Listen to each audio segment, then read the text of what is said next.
Well, good afternoon, everyone, from Williamsville South Field, and it's very chilly, Frank. In fact, it's more like football weather. It's extremely chilly, and we welcome you to Western New York High School Baseball. This afternoon, we have a key Division III contest, especially for the undefeated Williamsville South Phillies, who come into this game with an overall record of 11-1. They're 8-0 in Division III, and they are the fourth-ranked team in Western New York in the large school poll. However, the upstart Lackawanna Steelers have found the rhythm this week. They've won 3 consecutive games, Frank. They're 6-3. They're still in contention for the title, but it'll be a long shot. Cheektowaga in second place, also an outstanding team. And an opportunity now for us to take a look at the standings in ECIC Division III. Okay, in ECIC Division III, of course, the top of the heap, the undefeated team would be the Williamsville South Phillies, currently at 8-0 on the year. They're just an outstanding, formidable team to be up against here on their home diamond. Cheektowaga 7-1. Their only loss coming to the same Williamsville South team in a very close contest. Lackawanna, with those 3 wins in a row, has moved to 6-3 overall, so they've been on a little bit of a roll, and this could be a big pivotal game for their season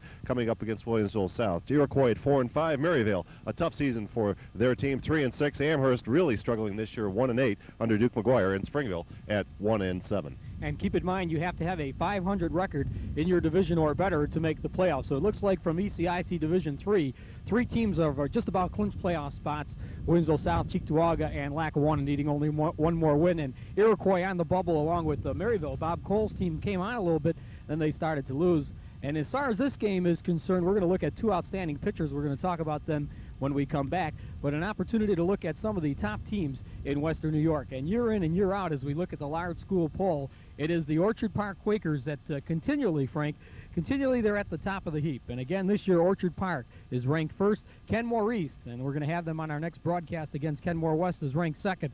And then Canisius, an outstanding team from the Catholic schools this year, they're ranked third. Williamsville South from Division III is fourth, and Cheektowaga from Division III is also fifth, and that says something for Division III when you're 4-5. Very strong program there in Division III, both Cheektowaga and Williamsville South at the top of the heap thus far, but Lackawanna could be the spoiler this year. And let's continue on. In the 6th spot, Niagara Wheatfield. St. Francis, the Catholic school from Athol Springs, is 7th. Sweet Home from Division I is 8th. West Seneca East, an outstanding team, is 9th, and LaSalle is ranked 10th. And let's congratulate West Seneca East because yesterday they defeated Williamsville South 10-9 in interdivision contest. Sometimes the managers look at it as a scrimmage, but I'm sure West Seneca East is happy with that victory. Well, no doubt about it. And Brian Hansen, realizing he has a big game today against the Lackawanna team, maybe save some of his better pitchers for that game coming up now that you're going to see on Adelphia Cable. And West Seneca East, they came up with a strong win. And let's tell you why this is a big game for Williamsville South, because they have a 1-game lead over Cheektowaga, and next week, Thursday and Friday, those clubs will meet in the season-ending games. 2 games back-to-back, Cheektowaga versus Williamsville South. They'd like to pad that lead going in. But the Lackawanna Steelers would like to make a run at the division. We'll come back and take a look at the starting pitchers in this game and have the starting lineups for you right after this message.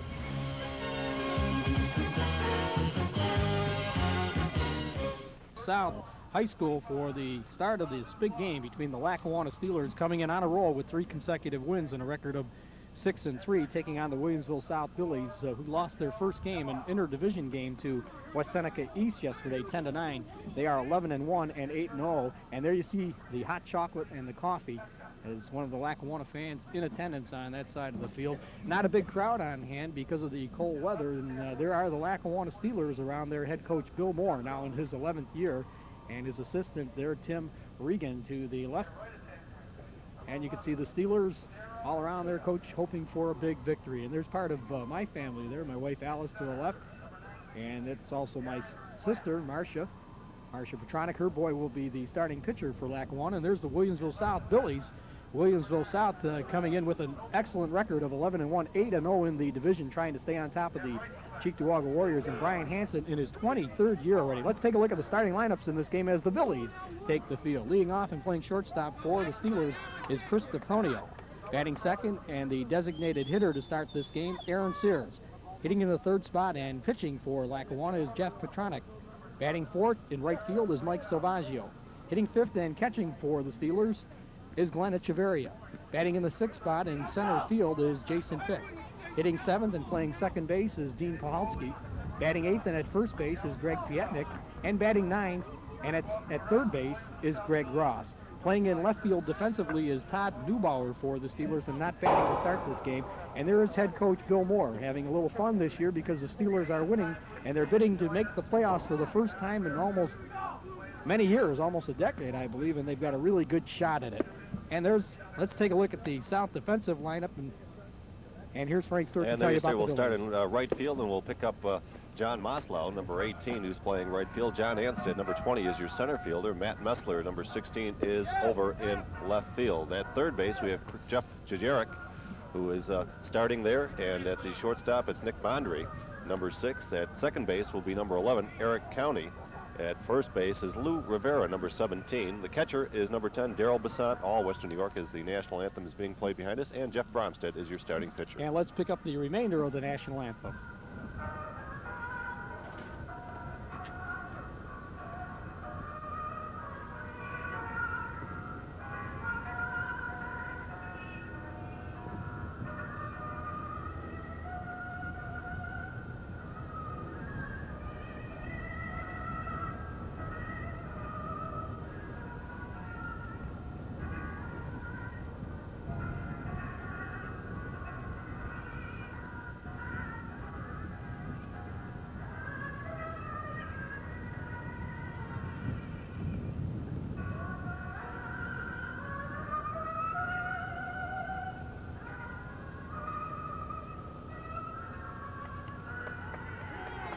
Well, that's a first for us, Frank. First time I can remember the national anthem before the start of a high school baseball game, unless it was at Pilot Field or a big field.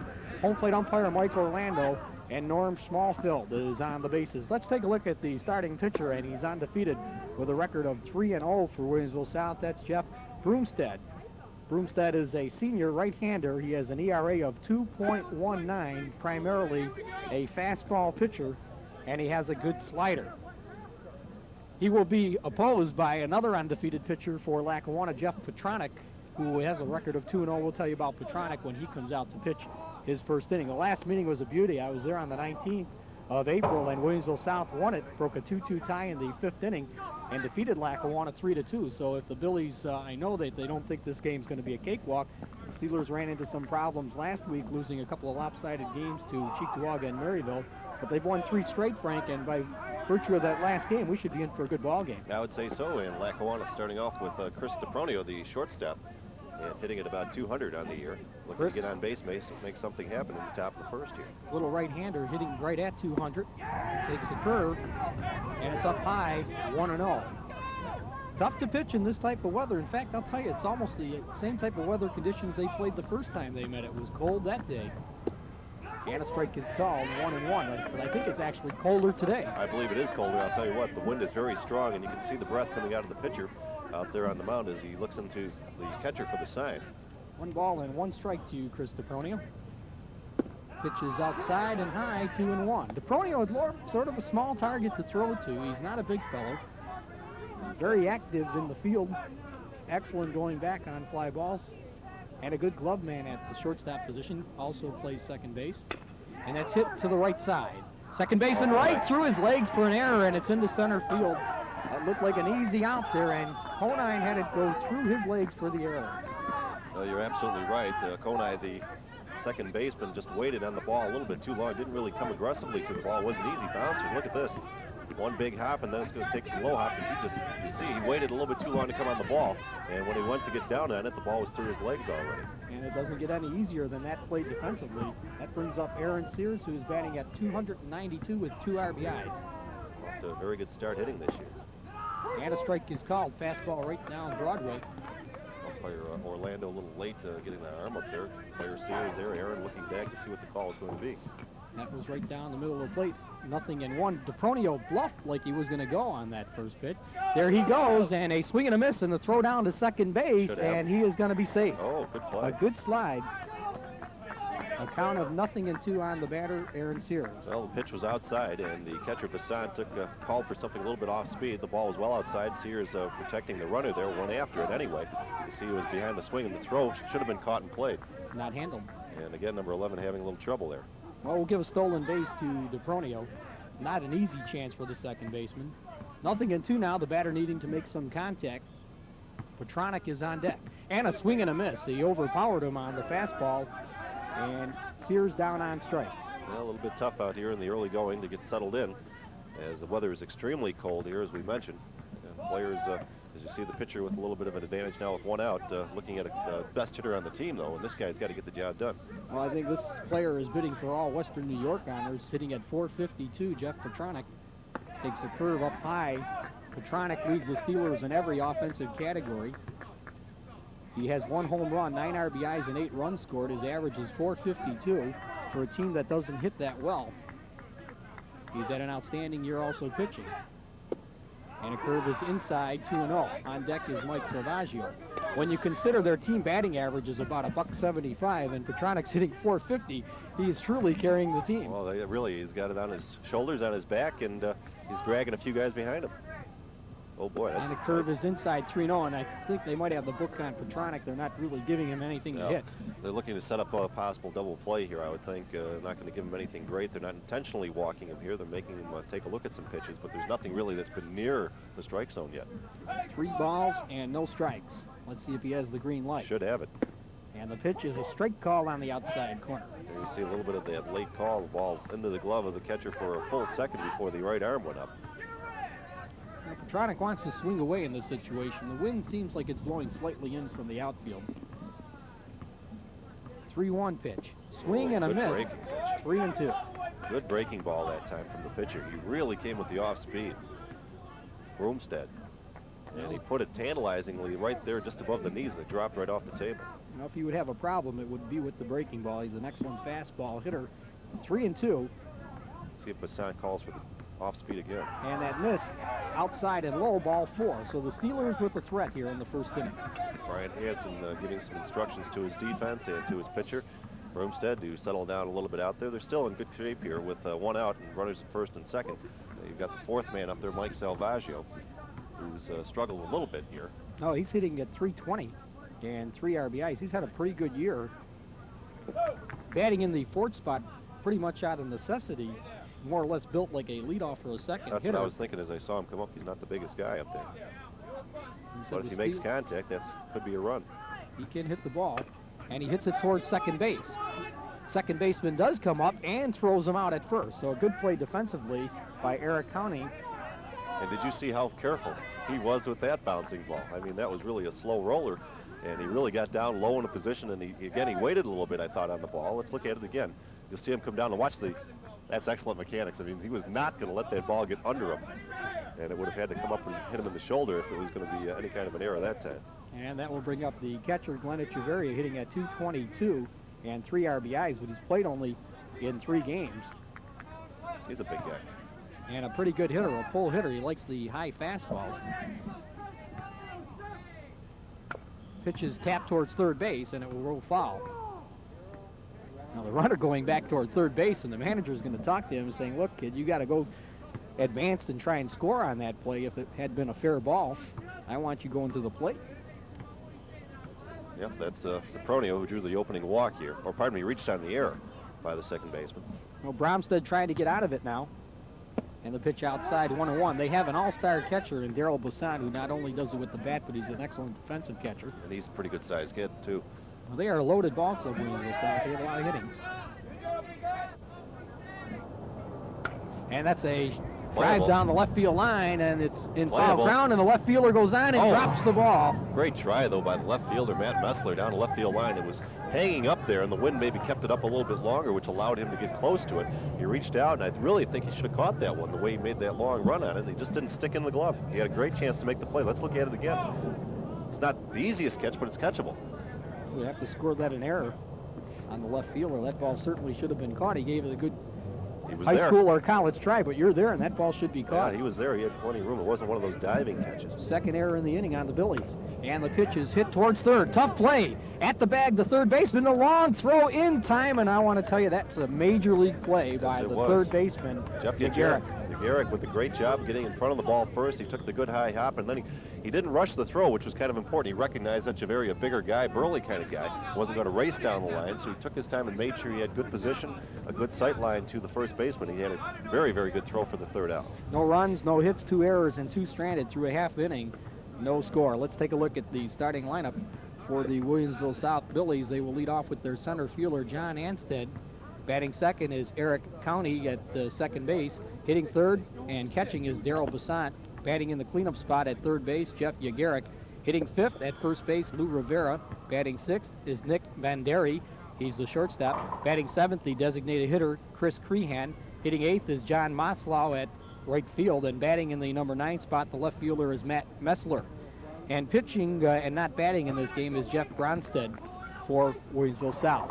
You look at the Williamsville South bench, they did a good job to get out of that first inning with no runs across on a very difficult play by the third baseman Yagaric. Now the Steelers will need good defense to stay in this game against South. And take a look at the starting right fielder. That is Mike Salvaggio, who is getting the start out there for the Lackawanna Steelers. Jason Fick, a very fine athlete in center field. Todd Neubauer is your left fielder for today's game. Moving into the infield now at third base, we have Greg Ross, who's played very well there. Chris DePronio is your shortstop, very active, as Walt mentioned. Good glove. Dean Pahalski gets the nod at second base for today's game. Big, tall pitcher getting a start at the second base position. Greg Piechnik is your first baseman, and he is a good-sized left-hander. The starting catcher will be Glenn Echeverria, who made that third out to close out the top of the first inning. And the starting pitcher is an outstanding talent here in Western New York, Jeff Petronic. A record of 2 wins, no losses, with an earned run average of 1.40. And I watched him warm up, and his ball has a lot of movement. It sure does. 14 2/3 innings for Petronic this year. He's given up 14 hits, 9 runs, only 3 earned runs. And in 14 2/3 innings, 21 strikeouts, an ERA of 1.40, and a tough pitcher to beat. Manager for Williamsville South in his 23rd year now, Brian Hansen. And a note on this game, although these two clubs are from the same division, when it comes to the sectional play, Williamsville South is in the B1 classification and Lackawanna is paired up with Cheektowaga in the B2 classification.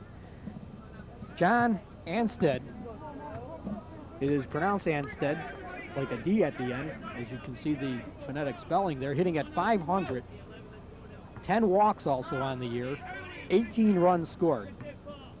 And that's a drive to right field, to right at Salvaggio in his tracks, and he one-hands it for an out. So first ball hitting, and he hit it well, John Anstead. And the right fielder, Mike Salvaggio, probably wasn't even thinking about the ball coming out there. You know, the first pitch, and hey, a little bit of a high side for the cameras. A nice catch out there for Mike Salvaggio. Boy, that really caught him by surprise. It was fortunate it was hit right to him. Look at these averages.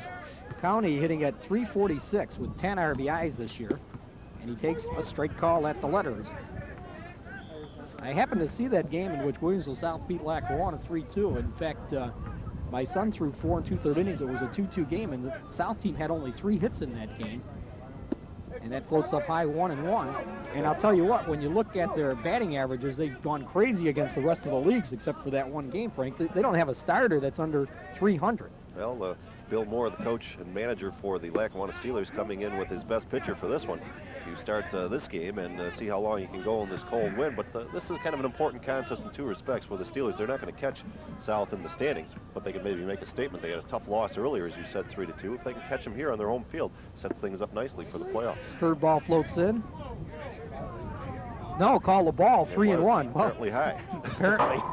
And Petronic can't believe it. You see him walking around out there. This is a great view from his back to see how much that ball really moves. It really does have the ability. It appears that the ball moves 12 to 18 inches sometimes. 3 balls and a strike, and the pitch is ball 4. It gets by the catcher, Echeverria, and County is at first base with a walk. Petronic with good control. He's questioning that 2-1 pitch to ask where it was. Number 21 built a little bit like Roger Clemens, yes. Stockily built. Darrell Bassant now, all Western New York player candidate, hitting at .405. Without any home runs, but 16 RBIs, so he can really spray the ball with power. 16 RBIs and 12 runs, or 12 runs scored. They pick him off. Piechnik now will he waited a little long, and he throws to Pahalski. Now they have Conine in a rundown, and here will be the tag out by Petronic. So eventually it worked out for Lackawanna. Well, what I think the first baseman was doing there, Piechnik, was waiting to see if he was going to get some backup behind him before he threw the ball, because he would have been taken out of the play if he throws the ball and the runner breaks back. There maybe wasn't the quick play there by the pitcher getting in position. Now you see the pitcher getting over there, and Piechnik meanwhile is holding out of the ball till he's sure, because the pitcher's got to get there to take this throw right there, and you'll see him make the tag. Bassat hanging in there, takes it up high. Darrell, an outstanding catcher. Nice move to first base, though, also by the pitcher Petronic. Well, that's a big play early in the game, because with Bassant up there and you have Conine who runs well at first base, they can get something started right off the bat. And that ball's hit hard and off the pitcher. Pitcher Wow. will not be able to make the play. Boy, that was a great try, though, by the pitcher, staying in front of that one. It was a shot back up the middle.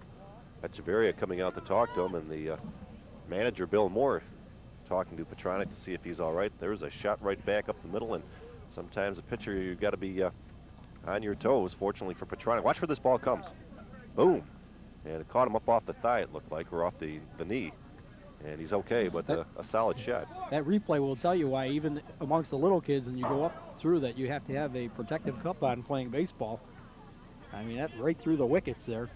Yagaric, the hitter now, hitting at 459. Petronic doesn't like that call either. He's taking a long look at the home plate umpire. That was splitting the plate, it sure did, but just apparently a little bit high to the smaller batter here. There you see Basant at first. 1 ball and no strikes to Jeff Yagaric.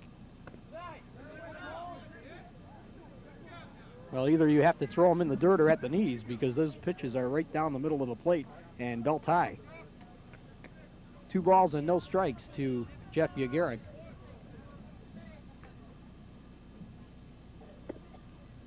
And a strike call.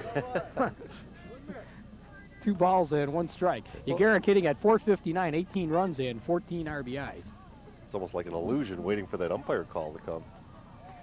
2 balls and 1 strike to Jeff Yagaric with Passan at first base, 2 outs. Runner Bluff's going, Good and it's shot. hit to the first baseman, Pietnik, and he'll put it away. It's very solid first baseman there, Greg Pietnik, defensively. No runs on 1 hit, no errors, and 1 runner stranded. And we've got a good one brewing here in frigid temperatures in Williamsville, New York. At the end of 1, it's Lackawanna nothing and Williamsville South nothing. Heidi Allen has been missing since Sunday, April 3rd. She's 18 years old, 5 foot 11 inches, and 145 pounds. With Well, I want to tell you winter something. gear. Everybody wonders about the caliber of baseball played in Western New York and why we don't have more professional players or kids that move on. And here's one of the reasons as you look at the Steeler bench, and maybe we can pan out and take a look at some of the fans in the stands. As you look at Fick, Pahalski, and Pietnik due up for the Steelers in the top of the 2nd inning.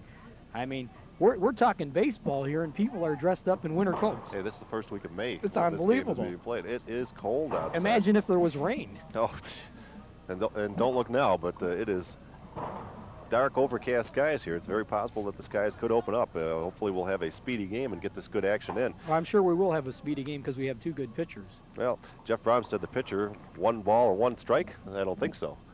Did he not throw more pitches than that? Well, 1 walk and 1 strikeout. Oh, 1 walk, 1 that's what they strikeout, mean. excuse me. And Bromstead got out of trouble, really did a good job of pitching. The second baseman, Callahan, made a huge mistake to start the inning, and he worked his way out of it. A strike call on a breaking ball to Jason Fick, hitting at $150. Bill Moore. And he's talking to the home plate umpire there. That's he's reacting to that first call. Again, a little bit late call from the umpire. And umpires will watch this, and they'll be able to see what we're talking about. Just seems that the calls are a little late. 1 ball and 1 strike to Fick. He has tremendous power. And a curveball outside, 2-1. Fick does sort of a mystery season so far this year for Lackawanna, hitting that low at 150. He's a well-built young man, as you can see. He throws the hardest of all the Steeler pitchers. They had him clocked up to 85 miles an hour. Yeah, that's quick. That is quick for high school. In that range. He's made 1 pitching start, and he won that a complete game win against Amherst with 8 strikeouts. And he swings and fouls it off 2-2, but short season, Frank, as you know, you get in a rut, and the averages aren't that high. And plus, the pitching's pretty good in Western New York. Well, I would say that that's only my opinion, but for a hitter to stay in the groove, he's got to hit every day almost. I mean, you just can't afford it any time off to lose your eye or to lose, you know, the technique, the stance or the swing, whatever. 2 balls and 2 strikes to Jason Fick. And the pitch, a long The gapper. drive to right center field. That might find its way for extra bases. It's up against the barrier, and Fick will gotta go hurry. into It's second gotta base hurry. with the dive. A long double for Jason Fick. And a heck of a throw by John Anstead, who took that one off the wall and off the fence, rather, in 1 hop. And he turned and gunned the ball, and I think Fick was thinking, I've got to stand up double. Well, the ball came in so quick, he had to dive in there. Let's look at the replay. He really got a good piece of this ball. In fact, it bounces maybe 10 feet from the fence area, and he's looking at it all the way. That's why you see he's got to start turning it on now. The throw coming in, and hey, came close. Nice play by the center fielder, Anstead, as he got it in quickly. That brings up Dean Pahalski. Dean also struggling at the plate, hitting at .091 with 2 RBIs. And you've seen him play in a number of leagues, Frank. Big Could kid. be another mystery hitting that low, but maybe the Steelers will break out playoff time. 3 wins in a row now, and they don't need much more than maybe a run or so here in this game with their best pitcher on the mound. And that's a shot to left center field. The left fielder comes on, can't make the play. It falls in for a single. And Pahalski hustling into second base. Got him. With the slide, he goes in, and the ball gets away into right center field, and Pahalski is at third base and will hold up. Good aggressive running there by Pahalski. And a little bit of a risk on his part with nobody out here in the inning. He was chugging towards second base. The play would have been first and third, but he makes something happen. A good solid single to left center field. And the left fielder will come on and make the throw in, as you'll see here. Now watch, Pahalski's going to go to the base, and I think he's gone if the catch is made. Maybe not. From that angle, it looks like he might have slid in safely. But by his action going to second base, he disrupts the play enough to allow the run to score thick from third base, giving the Steelers a 1-0 lead. And now Pahalski, with nobody out, is in excellent scoring position at third base. I'm sorry, I have to give an error to the second baseman, Eric Kaunine, for not handling that throw and allowing Pahalski to go to third base at least, and possibly would have had the put out on the play. Oh, and they're going to send the runner home. And a balk is called on the pitcher, and Pahalski trots in and makes it 2-0 Lackawanna. Well, Lackawanna off to a great start. Brian Hansen is now talking to the home plate umpire, and he's asking for clarification of what the call is. Brian doesn't believe it's a 2-0 game now with nobody out here in the top of the second inning. And the home plate umpire made the balk call as the pitcher didn't come to a full set, now apparently. Three errors on Williamsville South here in the first inning, plus. And that brings up Greg Pietnik hitting at 200. Well, Lackawanna starting a couple of good hits in this inning. Oh, it's nice to see. Personally, I know a lot of these kids, and when you see that's a struggle when you're Jason in the Fick hitting 150 and a Dean Pahalski hitting 91, and getting major league type hits, Frank, not cheap hits there. Exactly. One ball gap to right center, one gap to left center. Steelers all up and active in this game on their bench. Very much interested in the way things are going. Still nobody out, as we said. Curve floats in for strike call, 1-1. Now the umpire getting down the strike zone now here. Both of these starting pitchers with good breaking pitches. And good control, as you said. Pietnik takes it inside for a ball, 2-1. Pitcher thought he had a strike called there. Like Jeff Broomstead. Close to the inside corner. Bassant really pulled himself out of there and left the glove in the position where the ball was caught. Bassant does a good job of framing the pitch. 2-1 pitch. And it's outside 3-1. The umpire, very tight strike zone, apparently. That one well outside, however. 3-1. Mike Rolando with a good call there, I thought. Again, the pitchers from both sides a little frustrated, but you just got to get used to the umpire. 3 balls and 1 strike to you, Greg Pietnik. Greg Gross on deck. Every umpire strike zone is just a little bit different. And that ball hit towards the right side, and it's through into right field for a base hit. Pietnik, who hits to the right side a lot, grounds a single to right. Well, they've had a very good inning here. 3 straight hits for the Steelers. Still nobody out, and you're into your 9th man in the order. Let's look at it again. This is going to be just enough. A seeing eye hit. Not hit very hard, as you see. The left-handed first baseman couldn't get over. And the second baseman didn't get his glove down. That's twice. But would not have had a play. There would have been no play on Pietnik had the second baseman come up with it, because I don't think the pitcher was there to cover. And I don't think the first baseman could have got back, as you said. Greg Ross hitting at 250. Well, this guy's crouched in the batter's box, isn't he? And it's up by 1-0, and I'll tell you, this has got to be one of the better number 9 hitters in Western New York. He can swing the bat, this kid, only a junior. Third baseman. So Broomstead running into trouble and takes a strike call on the inside portion of the plate. Hey, there's a good look at the home run leader in Western New York, Rivera, the first baseman. 4 dingers this year. Yeah, Lou Rivera. Big kid. Playing long ball here. And the curve is outside, 2-1. The Steeler bench is static there, and Brian Hansen wants to go out and settle down his senior pitcher, Jeff Broomstead, who has not, he could have sued for non-support so far. Well, Bassant, who is an excellent catcher, is really getting a workout, as we see number 5 now in the bullpen for the Williamsville South Billies taking some warm-up throws. That's a relief pitcher possibility if this guy doesn't settle down on the mound to starter. Frank, you know, you mentioned that Lackawanna really out of contention for first, but there's an asterisk after that. They have 3 league losses. If they would defeat Williamsville South here, Williamsville South and Cheektowaga would both have 1. And Cheektowaga plays Lackawanna next Wednesday. And then South has to play Cheektowaga both Thursday and Friday. Right. Plus, with the mix of other games, there is a possibility for Lackawanna, still a long shot possibility. Exactly. Well, I'm saying that based on the way the season's gone. Lackawanna has won 3 games by a run, and they've been in, what, 3 games? 3 extra inning games, won them all. I'm sorry, played 5 one-run games, lost one of those 5, but won 4. So the Steelers' hitting has not been that strong. Not at all. They have struggled with the bat. 2-1 to Ross now. Let's see if they'll send the runner. He is going, swinging a miss, and a foul ball called as the ball was kicked off the bat of Ross. And a pretty good jump by Pietnik. Another thing that Lackawanna really does not do well is they're not really a quick team. Not a lot of speed up and down the lineup. As you saw Jason Fick hitting that long double, not really a lot of speed there around the bases. Well, don't put Dean Pahalski in that group because he went for it. No, Dean is a pretty good athlete. He can run the bases. Play to first base and back. In fact, I'd look up and down the Steelers lineup. You have probably Pahalski, Silvaggio, DePronio, and Petronic that run fairly well. 2-2 pitch to Ross. Swinging a little tapper. This is going to be a very difficult play for the third baseman. Comes up throwing, and a beautiful play defensively by Jeff Yagaric. I'll tell you what, that was a big-time play.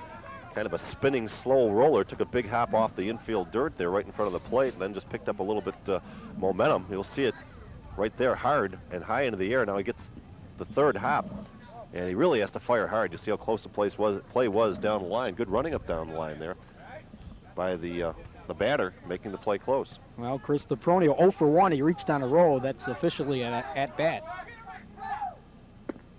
And he takes a strike call on the outside portion. A row is reached on error. And you see, it's always one of my favorite graphics. Well, you see Chris DePronio up there at the plate, and he's one of the few guys I've seen choke up on a bat. Boy, he's choking up about 6 inches. DePronio with Pietnik in scoring position. The Steelers would like to get another one across, and that's a pop-up to short right center.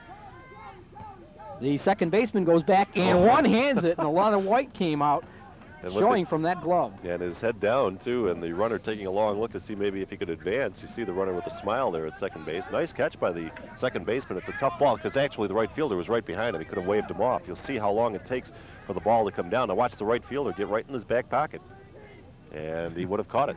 Now that's a big play for Counine, who has had a rough start defensively. And that brings up Aaron Sears, 0 for 1, struck out in the first inning. Good opportunity to plate the third run here. And a swing and a little looper to left field. That's going to drop. And here comes the runner around third. He's going to be able to score, and Lackawanna now leads 3-0. Well, it doesn't take much sometimes. Sears with a little bit of a defensive swing maybe that time. Not that sure where the ball was going to be, but he just got enough of the bat on it to put it into the short left field grass area. And the Steelers are on a roll here this inning. This is a great effort. Watch the swing there. You see he didn't get all the way around on it. Just kind of slapped the wrists out at the ball. But it doesn't have to be much when you want the run to score. And the guy comes in standing up from second base. Well, good base running by Pietnik as manager Bill Moore sending the runner all the way with 2 outs. Aaron Sears with a base hit and an RBI to plate the run, and that brings up Jeff Petronic, and he can play long ball. The runner is not going, and the pitch is a called strike. Now, Petronic's going to take a look at the home plate umpire and say, "No, I would like that same call." With all due respect, sir, if you don't mind. See Sears down there at first base with a short lead. Swing and a miss, 2 strikes. Well, good opportunity possibly to start your runner here. Even if the runner gets thrown out, you have Petronic leading off the next inning. 0-2 now to Petronic. 8 runs scored, 9 RBIs, 1 home run. He's had a great year. He's hitting at .452. Sears The going. runner is going, and it's hit to the right side, and a base hit into right center this could field. go a long way. It's going to go all the way to the track. Here comes Sears around third. He's going to head for home. It's going to be close. And here will come the throw home, and the runner will score, and Petronic has a triple. Wow. And Lackawanna is up 4-0. What a shock and surprise that it all happened because, He set as the you runner. said, the runner took off with a 2-strike pitch. Coming to the plate, the runner took off Sears, and the second baseman, County, was going over to cover second base. Meanwhile, Petronic hit right behind him. It was unbelievable. And then besides that, the right fielder couldn't get to the gap in right center to cut down the ground ball as it rolled all the way to the fence. Sears on his horse. There you see him. On his way, and the ball go right behind the second baseman who couldn't pivot back and get that big hop. And you see the third, or the right fielder, who was coming in a little bit on the play, couldn't get back to make the knockdown. Now you see the relay and the throw to the plate coming in, which we'll miss there, but Sears comes in 2 steps before the ball gets to home plate. And we're going to have a pitching change, and I'll tell you what, if the manager does not send the runner, that's a routine out to second base. So sometimes, things start going your way. And, Well, it's a and Frank, sequence. with 5 hits in this inning here, maybe the Steelers are finding their hitting shoes. Well, confidence comes in strange ways, too. It doesn't have to always be a solid shot or a long ball to build your confidence. Just getting on base sometimes tells you it doesn't take much more than just getting the bat on the ball to make something happen. And there you see the pitcher to the bench, Broomstead, number 5. I believe that's Crean who's out there on the mound. Crean, their ace pitcher, who And pitched he is big. a couple of shutouts this year. He's a big guy. You see that long, lanky throwing motion. Primarily a curveball pitcher. He defeated Lackawanna 3-2. Pitched a nice game at the Lackawanna field, and our graphic on the 19th of April. Throws fairly hard, basically a good breaking ball. He'll replace the senior Jeff Broomstead, so 3 wins and no losses, an ERA of 0.82 for Crehan, and apparently the manager, obviously Brian Hansen, in the second inning, not giving up on this game. He's going to give his club a chance to win, bring in his top pitcher. Absolutely not. Not the time to give up on it. You've got a guy still at third base, so you can't allow that next run to score. Down 4-0 gives you a possibility of tying things up with a lot of the game to be played yet. We're only in the second inning here. That ball hooked on the outside portion of the plate, and a strike to Salvaggio. And Salvaggio, you have to be alert. Left-hander for a bunt in this situation. He runs very well. Petronic trying to score the Steelers' 5th run. He's at third, and that slap to third. The third baseman has been solid. Yagarik's throw, perfect. That's money to Rivera. And had it not been for the defensive play here of Jeff Yagarik, the Steelers would have more runs. He's made 3 outstanding plays. However, things looking good for Lackawanna as they tally 4 runs on 5 hits, 1 to Williamsville South there, and one runner stranded on base, and through an inning and a half, it's 4-0 Lackawanna. Well, the dam has burst here a little bit for the Steelers as they've really opened the floodgates and got some runs across. You'll see the final out of the inning, a big hop to the third baseman. And you'll see the easy play to first base. He got the good hop off the grass and made a nice solid throw. And you see Brian Hansen getting his team around him and saying, look, it's a 4-0 game. We've got the 2nd, 3rd, 4th, 5th, 6th at-bats coming up. Let's make sure we take them one at a time. That's all we need to do. We've got our best guy out there on the mound in Crean who can throw strikes for us, and that's all we got to do is settle down, play good defense, and stem this tide a little bit. Let's get on top of this pitcher, too. Jeff Petronic is a guy that will move the ball in and out of the strike zone, so have a good eye up there at the plate. Well, you saw the hitting lineup, Rivera, Banderi, and Crehan, but the big problem standing in the way of Williamsville South and their undefeated record right now is 21, Jeff Petronic. He is a force out there to be reckoned with amongst the top pitchers in Western New York. Okay, and there we are, and guess how cold it is outside. How cold is it? I would guess that you can tell by the redness of our faces. I'm not wearing these, see? Toughen it out, no gloves.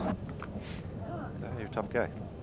Coach Bill Moore, he looks more like he's in the football season with Bill Pucalo and the Steelers than a baseball coach. Yeah, he's standing up there near the bench area, and he's got to be pleased, though. This has got to feel good.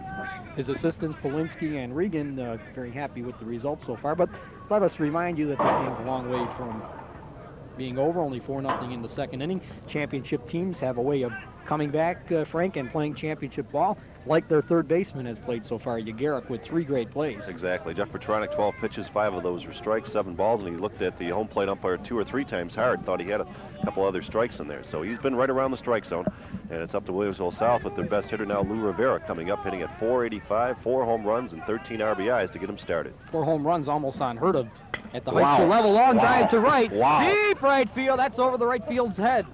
Extra bases. Salvaggio plays it off the picket fence. Jeez, did he stroke that ball. That ball would have been a home run on any other field in Western New York. Would still be rolling. My. It's a good thing that you got an 8-foot fence out there, because as you said, that would have easily cleared the fence. Any other way, just watch how he really turns on the ball, and that's immediately launched over Salvaggio's head. One big hop. Oh, my. He would have never caught that one, as you said, on an open diamond. Well, safe to say the next time the right fielder will take a few steps back. Oh, yeah. Giant steps, too. I tell you, he hit it so hard, but if you're playing back to the track, that could be an out. But you got to find the track. Right, you got to play at the track. Where is the track? Well, about 10 feet in front of that fence out there. Banderi. Nick having a big year. Hits it to shortstop. Nice it comes hop. up. Good hop for DePronio, and a good throw across the diamond. Retires Nick Banderi on 1 pitch, 6-3. Nick went up there hitting at .368 with 13 runs scored. Lou thought he had number 5, but they... Nice play by Chris DePronio. Nice play by DePronio there as he took the big hop and he took the long step and throw, which keeps the ball nice and, waist level for the first baseman. That's where they want it most times. Chris Crehan hitting at .290. Swings and misses for strike one. Now the Steelers could use this type of game to build on for their playoff run. They've had some nice wins this year, but this is a quality team that they're playing here. One of the best in Western New York, ranked 4th. Oh, shot up the middle. Right up the middle. Pahalski with a great play and throw across, and he got him. Now, how did Pahalski know to play that close? He must have been holding the runner to get that deep in the gap, because that ball was right over the pitcher's mouth. Dead center field off the bat of Crean. And Pahalski, how did he get there? Look at this. That's a great play. You betcha. He took a hit away and a run. Kept the runner on base instead of at the plate. You're right. And it's up to Monslau now, hitting at 375 to try and get in the first run for South, and it's up high 1-0. Well, like I said, he must have been holding the runner, Rivera, at second base, and just happened to be in the right place. And that's the way some of the hits have fallen in for Lackawanna, being in the right place at the right time. Well, they have hit Petronic hard, but they have not dented the scoreboard. It's outside 2-0. They've hit a number of shots here. That last one was two back at the pitcher, the one to right field. Solid line drive right back. The leadoff batter of the game hit the ball hard to right field. And this is a outstanding pitcher there that they're swinging against. It's 2-1. I said at the start of the year, I looked at their team the first time I saw them, even though they didn't hit the ball well that day, that they are the best hitting team in the division in ECI 3 and probably one of the better hitting teams in Western New York. You see Brian Hansen with the instruction for his hitter. Swing and a miss, 2-2. Well, confidence is down now with the hitter. You can see the look on his face, and he's not sure what to do. The last swing he had for the first strike was up around the letters, and Brian saying, be patient. This one is down below the knees. Well, but as a hitter, you only have 2 strikes. You got to go up there, hit the next one up high, 3-2. We had the same situation for the Steelers, in which Aaron Sears didn't have a good swing. His first at bat, struck out, came up with a big hit. So you take your chances up there, take your swings. 3-2 pitch. Curveball, tap to third. Ross, good hop, throw across the diamond, is in time, nice, and the Steelers are playing well. Pechnik with a nice long lean and stretch to get in position to make the play. There you see the batter a little upset. The run doesn't score. No runs on a hit, no errors, and 1 stranded at the end of 2. It's Lackawanna 4 and Williamsville South, nothing. In the girls' game. And did she get hit by that pitch? No. In this game, it's 4-0. Lackawanna has jumped in front. And let's recap their second inning. Fick had a double off the barrier in right center field. And then Dean Pahalski picked up a single. He advanced on a throwing error all the way to third base. The run scored on the play. Fick, Greg Piatnik ground a single into right field. Pahalski scored before that on a balk. It's Echeverria, Fick, and Pahalski. Then Greg Ross bounced out third to first. DePronio flew out to second. Sears came up with a huge 2-out hit to make it 3-0. Then Petronic on a hit and run with 2 strikes, ground what would look like a ground ball to the right side that was hit hard, and it rolled all the way to the barrier in right center for a triple as the second baseman was covering second. Sears scoring on a play, making it 4-0. Petronic was left there. That's hit hard. 1 hop, Banderi. His throw is dropped by the first baseman, Rivera, and that's the 4th error on Williamsville South, as that's an error on the first baseman, Lou Rivera, on the low throw that should have been handled. So that's 4 errors on South. Well, maybe they'd like to get them all out in one game. That'll bring up Jason Fick. Jason doubled and scored in the second inning. Fick swing and foul that off to the right side. 0-1. And I just can't believe, as I look around at some of these people in the stands and how cold they truly are and how tough it must be for the players to play in these type of conditions. Curveball is a called strike, 0-2. Fick in the hole now, no balls and 2 strikes. Chris Crehan in relief of Jeff Broomstead. We'll give you Broomstead's line in a moment.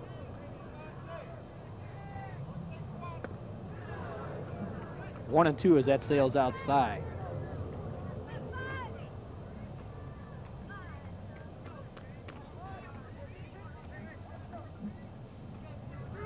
Broomstead won an inning and 2/3. He allowed 5 hits. And that's hit to the pitcher. They might get 2 on this. Banderi to first, not in time. A nice play by South. They just missed turning the double play. Score that 1-6 on the fielder's choice, retiring Echeverria. and Fick reaches first base on the fielder's choice.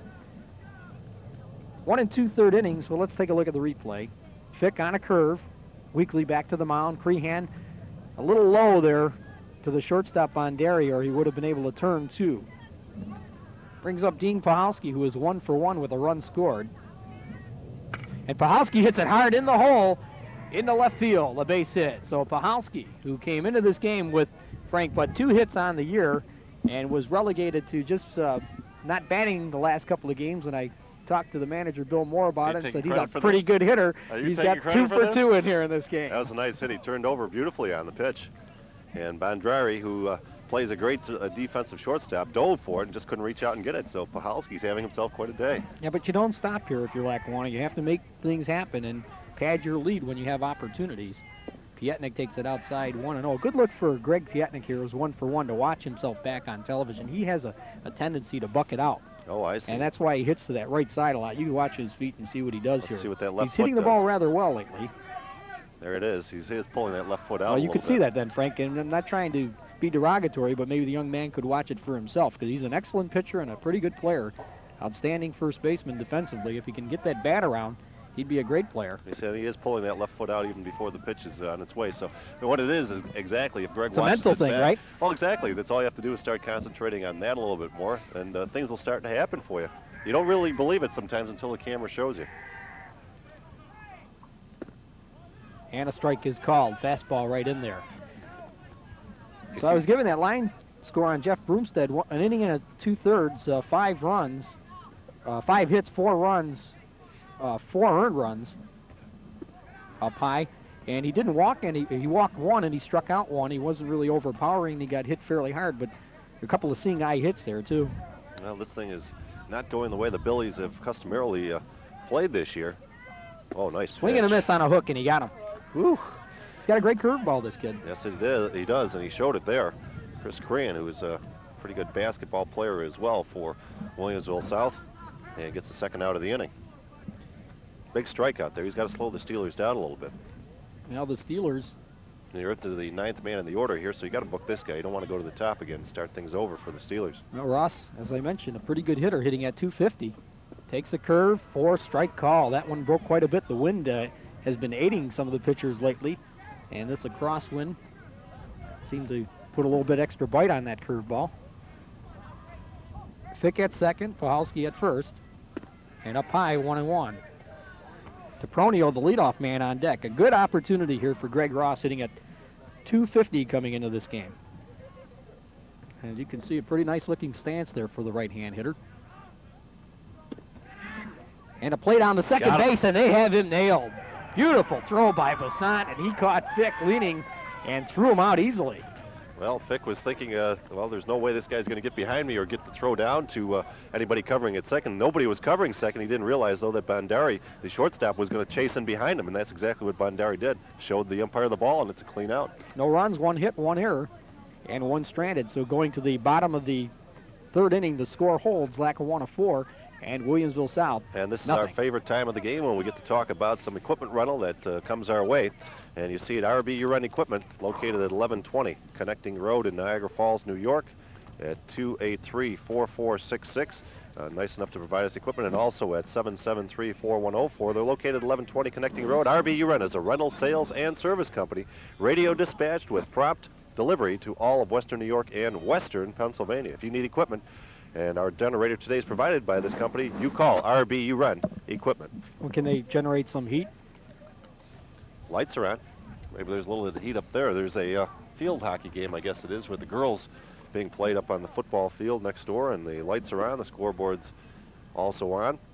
Well, it'll be Messler, the number 9 hitter, then the top of the order, Anstead and County. And championship plays like that, that's how you win games, boy. You're down 4-0, and you snuff a threat off without the batter swinging and with 2 outs. Number 19 taking some warm-up tosses there for the Lackawanna Steelers in the bullpen area. That's Aaron Sears, name familiar to Western New York cable viewers. Well, The son of Petronic Walter is John. probably on a pitch count, being since he pitched Monday and threw, I believe, 5 innings. I'm not sure what it was. Well, I would say that that's Bounce not to the third, reason. Ross Oh, drops boy. it, and that will be an error. Yep, he looked it too hard into the glove, and By the time he realized that he couldn't come up with it clean, the runner was already at first base. So a huge error there to open up this bottom of the third inning. You don't want to give the South team too many breaks because they will bite you. I don't think that necessarily Petronic's on a pitch count. That may be true, as you said.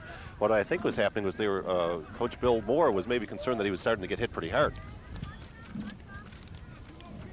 So the runner reaches on error. Messler in the toss over the first, and Messler is back.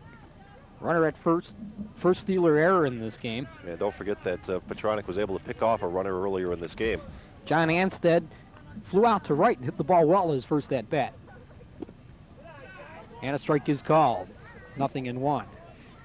And I didn't think it could get colder than the Maryville Cheektowaga game, our opener that we did. And this is colder? At least the sun was out that game. This is colder. No balls and 1 strike to John Anstead.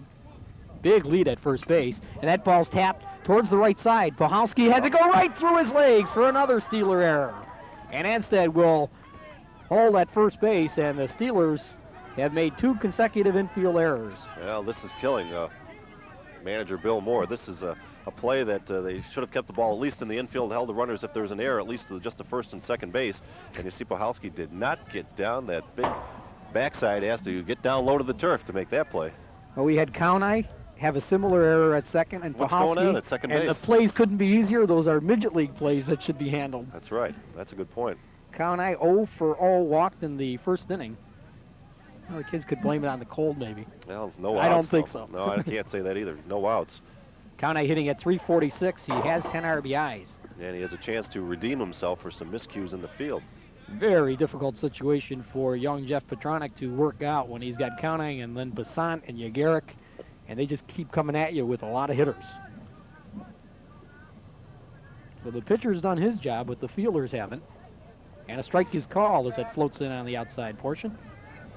We get that delayed strike call again by the Mike Orlando. Home plate umpire Orlando. Now the Steelers will give up a run for an out in this situation. If you just joined us, it's 4-0. Runner goes, and there'll be no throw as they throw it back to the pitcher, Petronic, and concede the stolen base. Well, this really sets the table now for the good hitters for Williamsville South. Nobody out, runners at second and third. And Jeff Petronic's got to get something to the plate here. Otherwise, he'll load the bases for Daryl Basant and Lou Rivera. Just look around at the crowd, though. It's amazing. I've never seen so many freezing fans. And that is outside. Now Petronic, he is struggling, digging himself in a hole. Well, how can you say that, though? I mean, with this batter. Well, maybe this batter, 3-1. I mean, the third baseman drops an out. The second baseman drops an out. The pitcher has done his job. There should be 2 outs. Let's see if he can get a strike here. Otherwise, if he loads the bases, I think he's in trouble. Swing and a miss. Nice play. 3-2. Good pitch. 3 balls and 2 strikes. It's a big out for him here. I think Petronic, in the game that I saw, made the pitch of the year for the Steelers that helped them early in the season. I'll get to that in a moment. That's going to float up high for ball 4, and now he is in some serious trouble with Basant coming up. But Petronic against Maryville, in a game that went 13 innings in Lackawanna, won 2-1, fell behind 3-1 on a count with the bases loaded in the bottom of like the 11th inning, and came back to strike out the batter. That's great effort. That is great concentration. 1 ball, 1 pitch that's not called a strike, and the game was over. Yep. And with the entire bench going crazy on you. Yeah, there's a lot of noise in those situations. Strike call to Basant as it's right down the heart of the plate. Yeah, I think he would have liked to see that pitch again because that was right above the belt and probably that was hittable, folks. Basant could have tied this game up with 1 swing on a pitch like that. I think so. Jeff Petronic has to work real careful of this guy, and he has no place to put him. That ball up high, 1-1. Gave him a little heat on that one and came 3/4 sidearm. Runners at all 3 bases. Messler at third, Anstead at second, Kaunai at first. Basant, the hitter, popped up short, center field. This might be trouble, and it is dropped. The ball goes over the second baseman. Do they have a force out? Nobody covered at second. There was no infield fly called, and it's a single. Well, it is into short center field, and the second baseman, Pohalski, maybe overran the ball a little bit, but an RBI for Basant on the clean hit, as he's able to come up with something there, just enough to get the ball through the infield and into the short outfield, and bases remain loaded now for Rivera. Look at this effort. He was in position, he just overran the ball. And probably a little bit of talking between the infielder, the shortstop, and the center fielder coming in maybe confused the play a little bit. We'll give Basant a base hit on that. Good hitters get hits like that. No, absolutely. He's 2 for 2, and that brings up Yagaric. And Yagaric takes a strike. Oh, I'm sorry. I thought it was Rivera coming up, but they've got Yagaric hitting in the cleanup spot. I'll tell you what, though, that last play, that's a tougher play for the second baseman than the center fielder. But I don't think the center fielder was going to get there. No, it was just too short for Fick to get in play. And Yagaric swings and fouls it off, 2 strikes. So Jeff Petronic, like Jeff Bromstead, could sue for non-support. Actually, every ball that was hit could have been an out, or should have been an out, really. Really, yeah, he's only had the walk. That play, a tough play for the second baseman, Pahalski, but he was there and didn't make the play. It's by the catcher. Here comes run number 2 to the plate. And coming in and scoring easily is Anstead. He has great speed, and it's 4-2, and the Billies are right back in this ball game. And it's not over yet. Well, it's going to be a good ball game. Second and third now. And none out. They're in position to tie this game with a base hit. Bill Moore is still waiting. Has not made any decisions whatsoever. He's going to stay with Petronic, and the bullpen is quieted down now for the Steelers. Well, like I said, Petronic's on a pitch count, and he's pitching well. He's probably going to go 3 or 4 innings at least.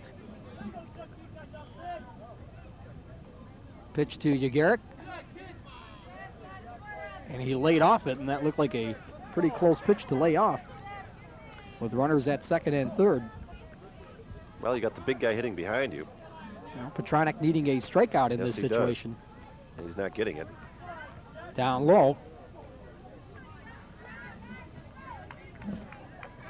Brian Hansen. You know it's cold when Brian's wearing the gloves. There you see the base runner at third, counting. He's cold. It's a full count here. 3 balls and 2 strikes. You want to bring a strike to the plate here, one way or the other. And it's down low, ball 4. And we will break away as the Billies are primed to take the lead here. They're down 4-2, but they have the sacks loaded and none out. We'll be right back.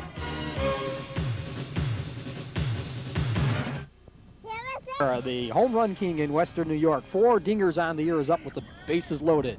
And he takes a curve outside and high, 1-0. Lou labeled a double off the right field wooden picket fence out there back in the first inning. And he labeled it so well that it bounced off on 1 hop off the top of the fence, and he was held to a double. An open diamond, it's a home run for sure. And Petronic, the 1-0 pitch. Fastball popped up. Oh, boy, should be an out. DePronio going back on the ball, in trouble, and the ball falls. They should get a force somewhere, and they Here don't will throw be it the in. play home, and Oh, it's no. a run-scoring single as it dropped in front of the left fielder Neubauer and the shortstop DePronio. And they still had a force out at second base. Had the left fielder been a little bit more awake on that one, at least get an out. Now they don't get an out at all. This is tough going for the Steelers. It's popped up. It's certainly a playable ball. Shortstop did a lot of drifting, and you see the left fielder, he waited. He just waited. He should have taken charge, called everybody off, and went for the ball. And it brings up Nick Banderi. Well, I'll tell you what, that's a tough play, because if the shortstop goes back a little further, it's an infield fly. They're going to call an infield fly on that, and there's a strike called. I think the left fielder, according to that replay, must have called him off, because DePronio looked like he could at least backpedal a few more feet. I don't know. He stopped. The look on the left fielder's face was he's got it all the way. That the left fielder had it? No, that the shortstop had the ball. He backed off completely on the play. And that apparently outside, 1-1. So Petronic, I don't know how you could describe it. He's given up 2 hits, but they should have been 2 outs. It's a disaster for him. And two infield errors. It's a disaster. Not a ball hit hard yet, except for that one. Line to right, trouble. Right fielder can't make the play. It drops in front of the right fielder. 1 run comes in to score. Here comes a second run to the plate. And here comes a throw to the plate. An ill-advised throw by Pahalski, allowing Bandari to take second base. And Williamsville South has exploded, and they've taken a 5-4 lead. Yep, it doesn't take long for a good hitting team to come up with something, and they didn't hit the ball that well except for that shot there off of Nick Bandari. Left fielder, or right fielder Salvaggio, he really waited on the ball here. You'll see he's backing up on the ball, and you see the extra couple of hops in there. That allowed the runner to go from first to third, and then you'll see the throw coming in from Pahalski, and you see Bandari immediately go between first and second and take second. And that will bring up Crehan. He hits it hard to short, right through the shortstop for an error. And now it's bobbled in left field by the left fielder, and 2 runs score, and it's now 7-4 South, and they have exploded. The floodgates have opened. That's an E6 on the shortstop. And Petronic is in misery out there, and it's not his fault. And I think that's the end of Petronic's day today, so we can start totaling it up because Bill Moore has given the high sign to his reliever, Aaron Sears, to get out there and take some throws. Defense, as you said, suing for non-support. He should have a long conversation with the boys on the bus on the way home. Mr. Petronic has done everything he could, put it in the strike zone, and his teammates have really let him down. Well, let's talk about one thing here, though. This game is only in the bottom of the third inning. It's 7-4. Williamsville South. It's a long way from over. Well, it's a double error. Just watch. There's one error, and there's the second error, and that allowed the second run to come in standing up. I think they would have scored anyways. Well, they would have tried, but nevertheless. We give 2 errors on the play. The Steelers have committed 4 errors in this inning, and Petronic is suing for non-support. And we aren't going to see Aaron Sears. Sears goes to shortstop, it appears. And let's see who's going to be the pitcher. It looks like second baseman Pahalski is going to come on down throw. Take some warm-up tosses, which means that Petronic is going to go play second base, I believe. Left field. We'll check that. Yep, left field, and the left fielder. We got a whole bunch of changes. Well, he's here. looking, Coach Moore, looking for some answers here. What he's going to do is he's brought his designated player, Aaron Sears, in to play shortstop and moved DePronio into play second base. Brought Pahalski on from second base and put him to the pitcher spot. Took the pitcher, Petronic, and put him into left field and took the defensive player, Neubauer, out of the game. So Dean Pahalski, a big, tall right-hander who will be on the mound. Pahalski went 2 innings this past week against Amherst and gave up 4 hits and a couple of runs. There's Petronic. You can see sore right arm there for the young man. A little disappointed. No, boy, I don't like to see that either. Don't like to see that, grabbing the right arm. You know how many outs there are in this inning? None. There are no outs. 7 runs in the inning. Well, here's your stats on Petronic. He goes 2 innings. He allows 4 hits, 7 runs, no earned runs. That's ridiculous. He walks. That's not. You're laughing. You know, from the poor fellow's point of view, that's awful. He walks 2, and he does not record a strikeout. He allows 7 runs. He's responsible for the runner at first and no earned runs. Now let's get some word on how Dean Pahalski has thrown this year. Nope. Pahalski has worked 11 innings. He has allowed 6 hits, 6 runs, 3 earned runs, and 15 strikeouts. He has a record of 1-0. Strikeout thrower. He's primarily gone from a breaking ball pitcher to a fastball pitcher, and his location has got to be good against this team because they're a fastball hitting team. Yeah, they'll tee off on you. So Maslow will step in, and it's bunted and foul. Well, you want action? We've given you action here. On a miserable day. And it's going to get colder. I'll get it. It's impossible. Let's get a time check here. We've been going over an hour. Well, time check says that we are at an hour. We're at an hour, and we're in the bottom of the third. Does not look good. Now, Maslow is 0 for 1, a bounce out third to first. He attempts to bunt, and it's fouled off, 2 strikes. And Brian Hansen saying, why are you attempting to bunt these low pitches? Well, let me go through that inning again, and then we'll leave it alone. Messler started off a capper to Ross at third. He bobbled it for an error. There was no throw. Anstead hit a routine grounder to second and went right through Pahalski's legs for an error that most players would have been able to make that play with no problem. Conine then walked when the bases were loaded. Basant hit a short fly to left center, and there's strike 3 call. And Maslow is out on strike. And that was a good location on that pitch. Outside corner, painted to the outside corner with the location, and Pahalski gets that first big out of the inning. They needed that. Basant hit a fly ball that was behind second base that the second baseman went out and overran. We gave him a hit. Questionable at best, so they were on the board. Yagaric walked. Then Lou Rivera hit a fly ball to left field that should have been caught. That dropped in for a hit. And then Banderi got the lone really good hit of the inning to right field, a good solid shot. Crehan then hit a ball through the shortstop's legs, and then Maslow struck out. Fouled out of play. Pahalski with some good heat here. Yeah, he's showing a little better speed. They're not getting around quite as easily on him. Well, big, tall guy out there. How tall is Dean? He's probably, what, 6'2"? About 6'2" and a half. Dean Pahalski is claimed to fame as his bowling. He broke all ECIC records this year with a composite average of 211, the highest average ever recorded by any Western New York bowler in the ECIC divisions. Well, that's ridiculous. How much time do you have to spend in the alley to bowl that well? Again, he's behind the pitcher. Well, he spends a lot of time at the Abbott Alley's establishment Well, you have to on Abbott bowl that Road well. in Lackawanna. He bowls Pepsi, but he did have a legitimate 211 composite average at the end of the year and broke all ECIC records. Bowling scholarships, too, for college. Well, they say he's a real cranker. He throws an awful lot of strikes. And a pretty good baseball pitcher and baseball player. He has 2 hits in this game. He's come on in relief of Petronic. And that's a solid hit into left center field. Fick will go and grab it on a couple hops. He'll bobble the ball for an error, and the runners will move up to second and third. The 5th Steeler error of the inning. Then the ball gets away from the shortstop Sears and is retrieved by DePronio, and the Steelers have the fumbles. Yeah, they're having some trouble.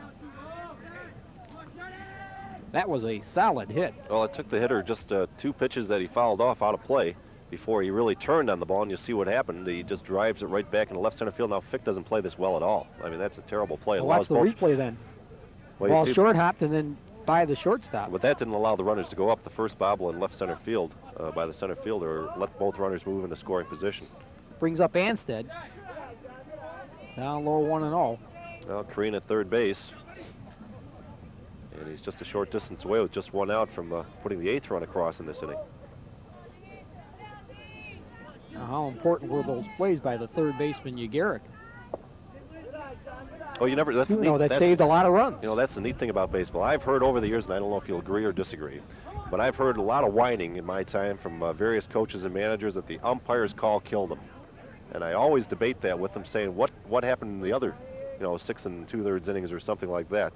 That your team hit hard and into right center field. 2 runs are going to score, and that is going to roll into right center. The runner, Armstead, will hold on a solid single and 2 RBIs as both Crehan scores and Messler scores, and the Billies have put up 9 runs here in the 3rd. And you can say that they're a good hitting team. Some of these are good hits, but then you can't say that they're a great hitting team when you see some of the miscues by the defense. Well, that ball is going to be through no matter what. No problem with that. Well, they're a great hitting team for high school. They just maybe were very fortunate in this inning, but their averages promote great hitting. Cownine hitting .346. They've had scores run up of 21, 15. They've put up 20 more than a couple of times. Well, no doubt in my mind that they have the ability to hit the ball well. With this inning, it's not been that great hitting that has built this big lead. And they've got him at first base with a good throw. The throw a little late, and that now allows the runner, Armstead, to get back. And Armstead just slid underneath the tag to throw up a little bit high from Echeverria to the first baseman, Peknik. Cownine 0 for 0, walked twice and scored a run. Runner goes. Should and happen. Here's the throw down to second base and the tag. And the runner safe. A stolen base. A good stop by DePronio, but he had to go to the opposite side of the base to make the catch. If the ball is on the inside part towards first base, I'm sure they have the runner because the throw was quickly there. But you see where he's going to catch it? The opposite side of the base. And that's just close. enough. Just enough to allow the runner to slide in, even though it was a close play. Good slide there by John Armstead. That is outside and low. And the catcher, as you saw, had a little difficulty getting the ball out of his glove there, Echeverria. Yep.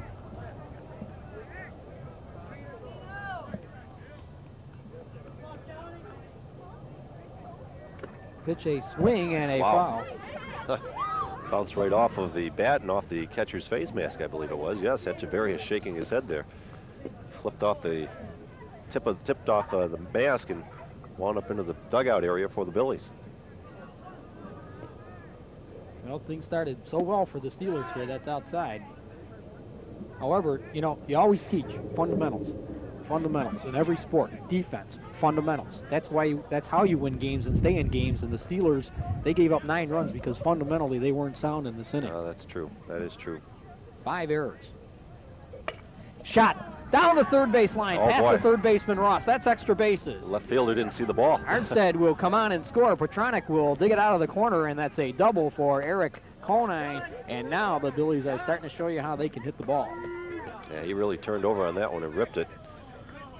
Solid blast off the bat of the batter, and we're still, how many batters up this inning? This is the 13th. And you know what? As a parent and a spectator and a fan, this is not the day for a long game.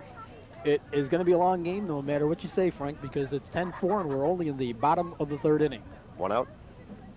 1 out and Basant up. Down low 1-0. And Pahalski not throwing many breaking balls, and these guys will tee off, as they have been on fastballs. 2 for 2 is Darryl Bassant.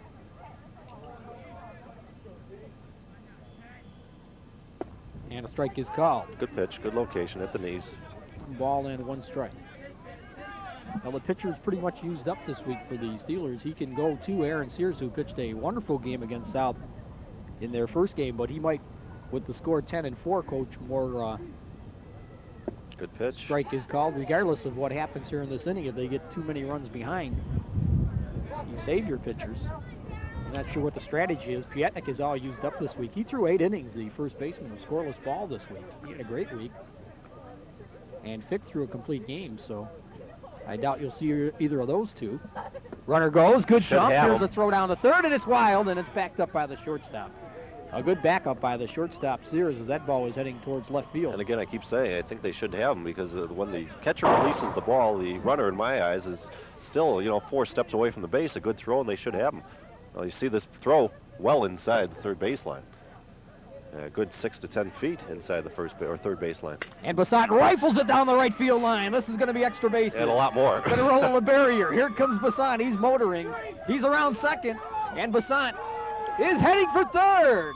Here comes the throw in, and Bassant is in, standing with a triple. And the Billies have put on their hitting shoes now. It's 11-4. That ball hit like a rocket, and that looks like it's going to be it for Pahalski. Could it be? Yep. They're going to get the nod over to the shortstop, Aaron Sears. Well, Pahalski lasted 1/3 of an inning and allowed 4 hits. And so far has allowed 4 runs.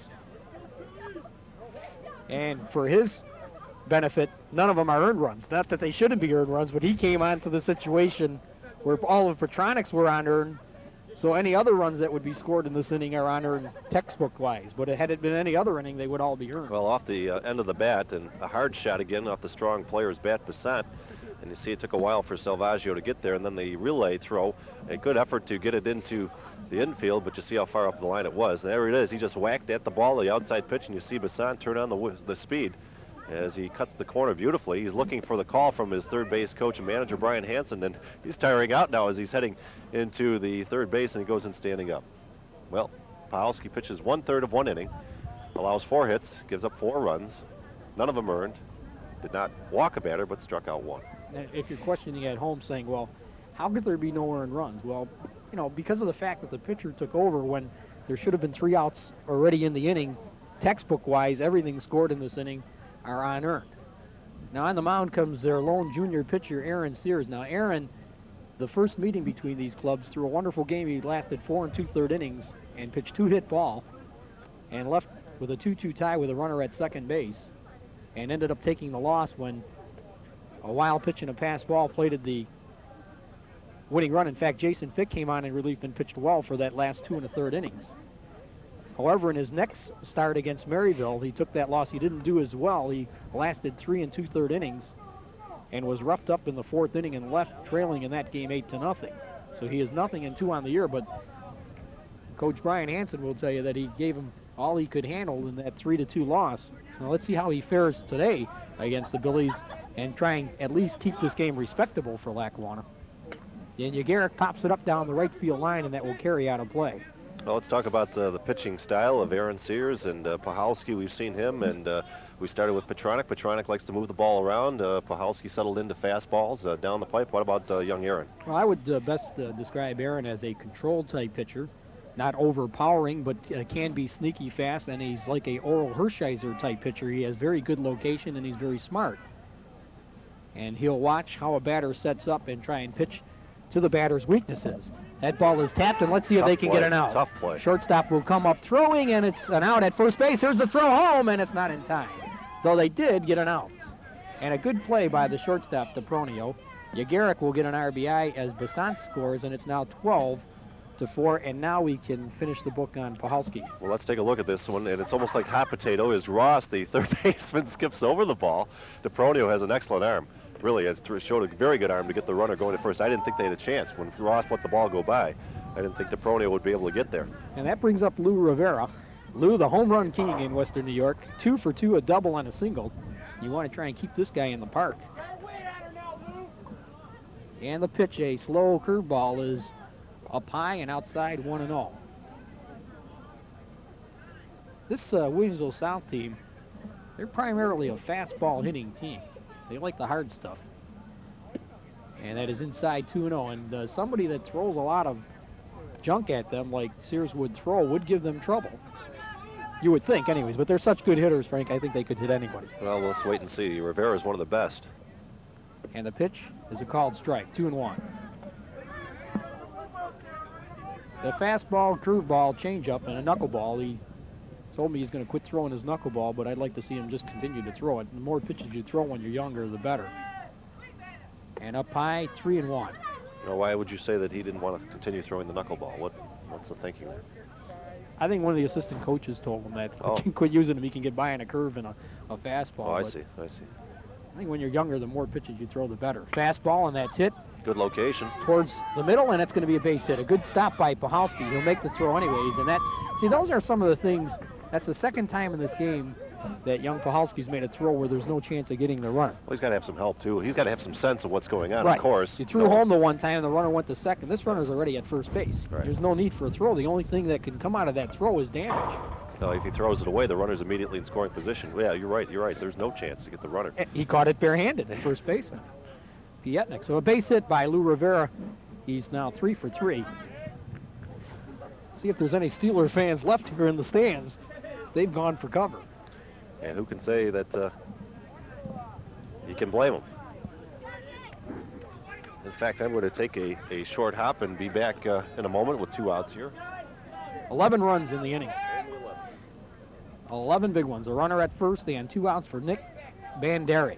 Nick is 1 for 2 with a run scored. And it's thrown away, but Pietnik will track it down.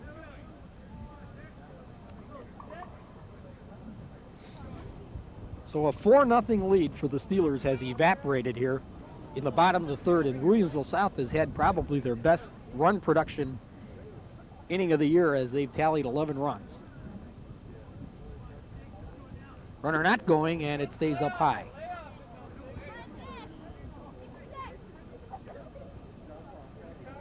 Well, 12 runs in the inning, I'm told. Now I missed one. There's so many being scored. I didn't have Eric Counane filled in, but he did score. 12 runs in the inning. 12-4 score. And the runner bluffs going, and the pitch stays down low. The Steelers would just like to get off the field and get back to batting in the 4th inning and try and get back in the game. They need one more out.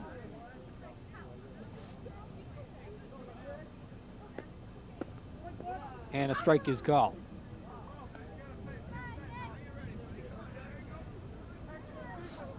Banderi, the batter, Chris Crehan, is on deck.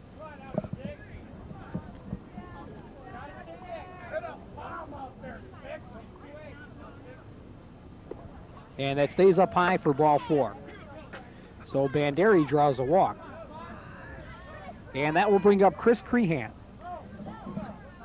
Check out that first base coach, looking like a football coach. Gloves. There's Lou Rivera. He's at second. Banderi's at first. Crehan the batter. Crehan is 0 for 2 in the game. Pops it up. This should end the inning. Should be an easy play for the third baseman, Ross. He settles under it, and he makes the catch. So a good job of relief pitching finally done by Aaron Sears as he closes the door, but the damage is tremendous. 12 runs on 1, 2, 3 as I tally them.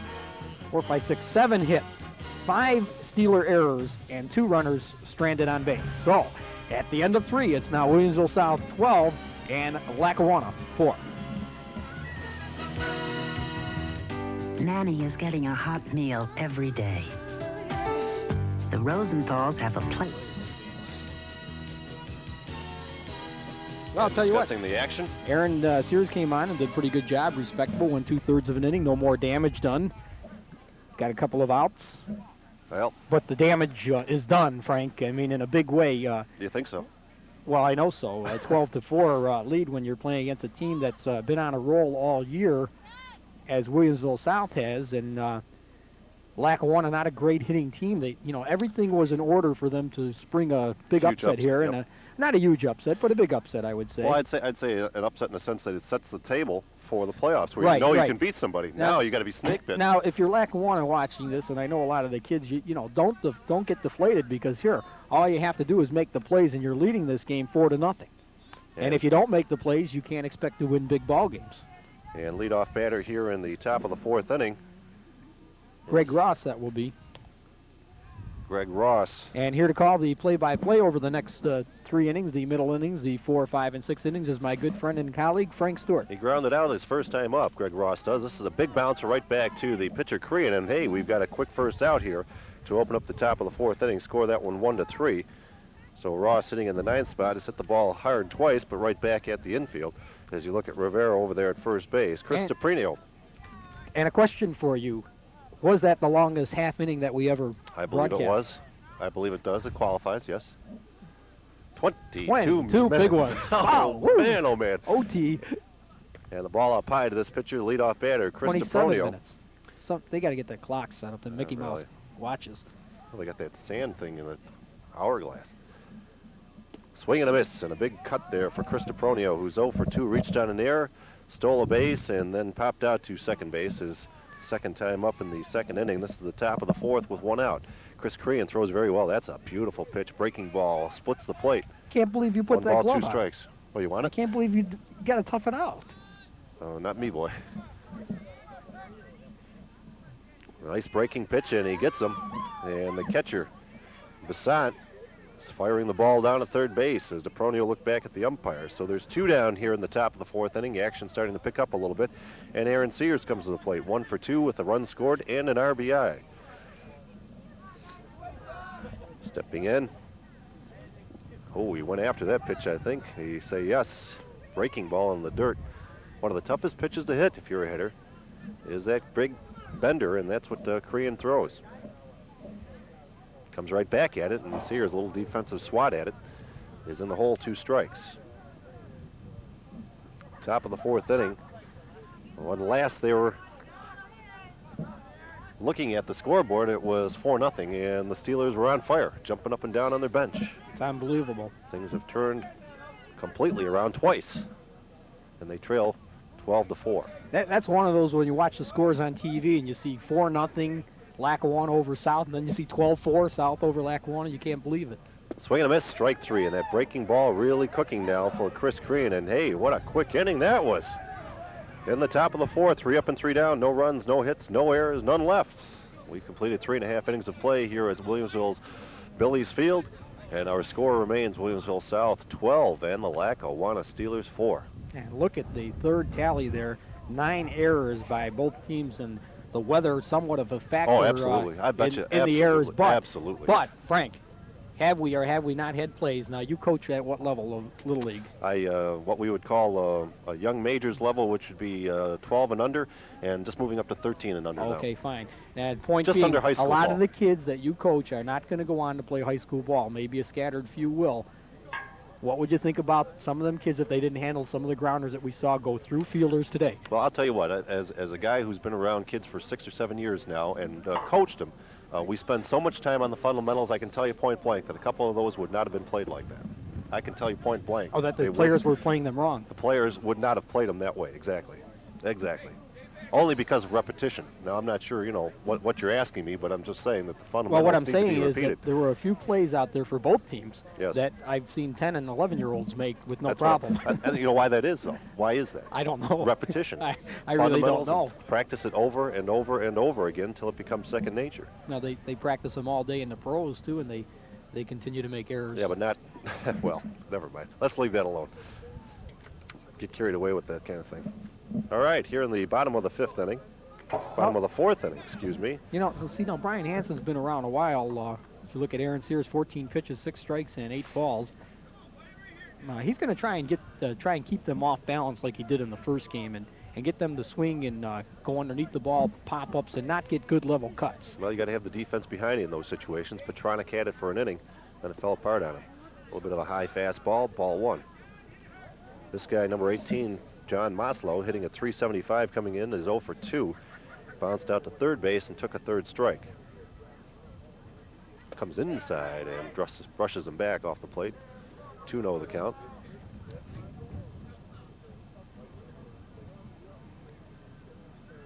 Well, you know, that's up high 3-0. In all the years that we talked about it, you know, we worked before our kids were born. Yeah, we said that this might happen someday. Yeah, that's inevitably it was going to happen. You could tell the story then. I mean, the folks at home probably wouldn't know what we're talking about. Well, after 17 years of doing this, and young Aaron is what now, 16? 16, right. Just turned 16. We always talked about the possibility of being around long enough to do games where our own kids would participate, and here you go. We joked about it, that it might happen.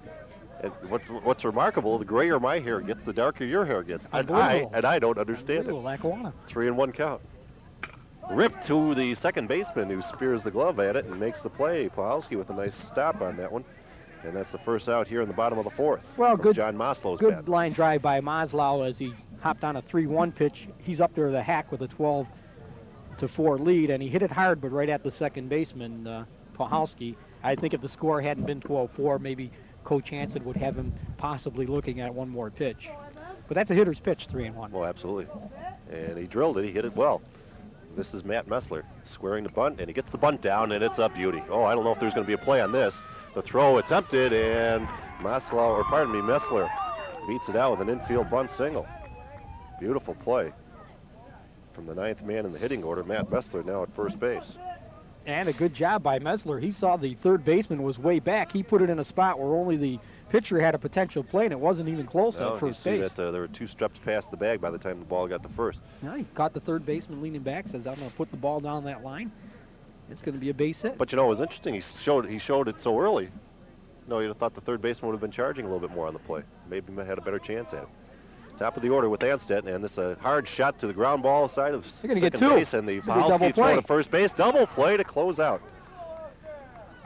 The inning scored that one 6-4-3, as they got a good clean hop to DePrinio, the shortstop, and he made a nice toss over to Pawlowski, who gets it over to Picnic, and we close out the bottom of the fourth inning. Hey, things start to pick up when I start to do the call.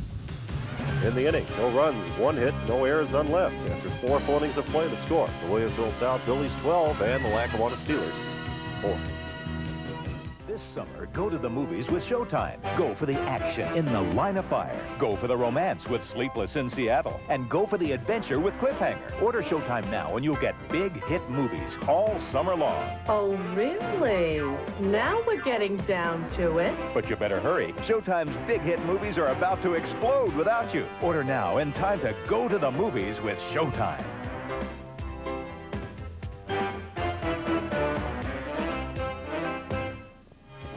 We're back and fighting over the one remaining glove here, and I need it.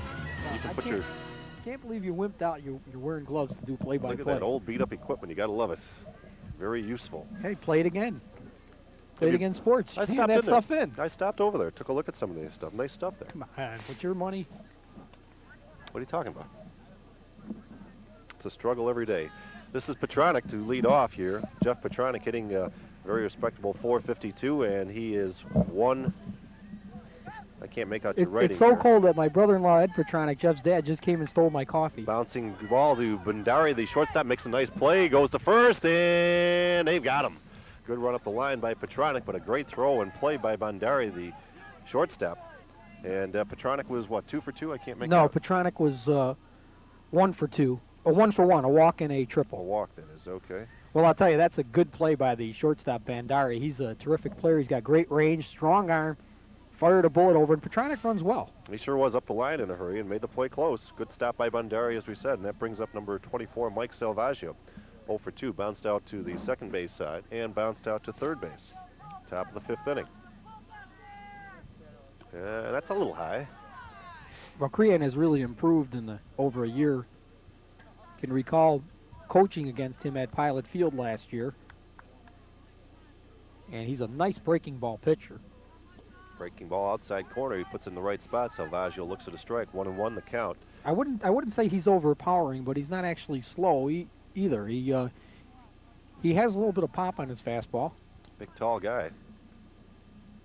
Oh, he put that little bit of a screwball on the outside corner, and Salvaggio let it go by.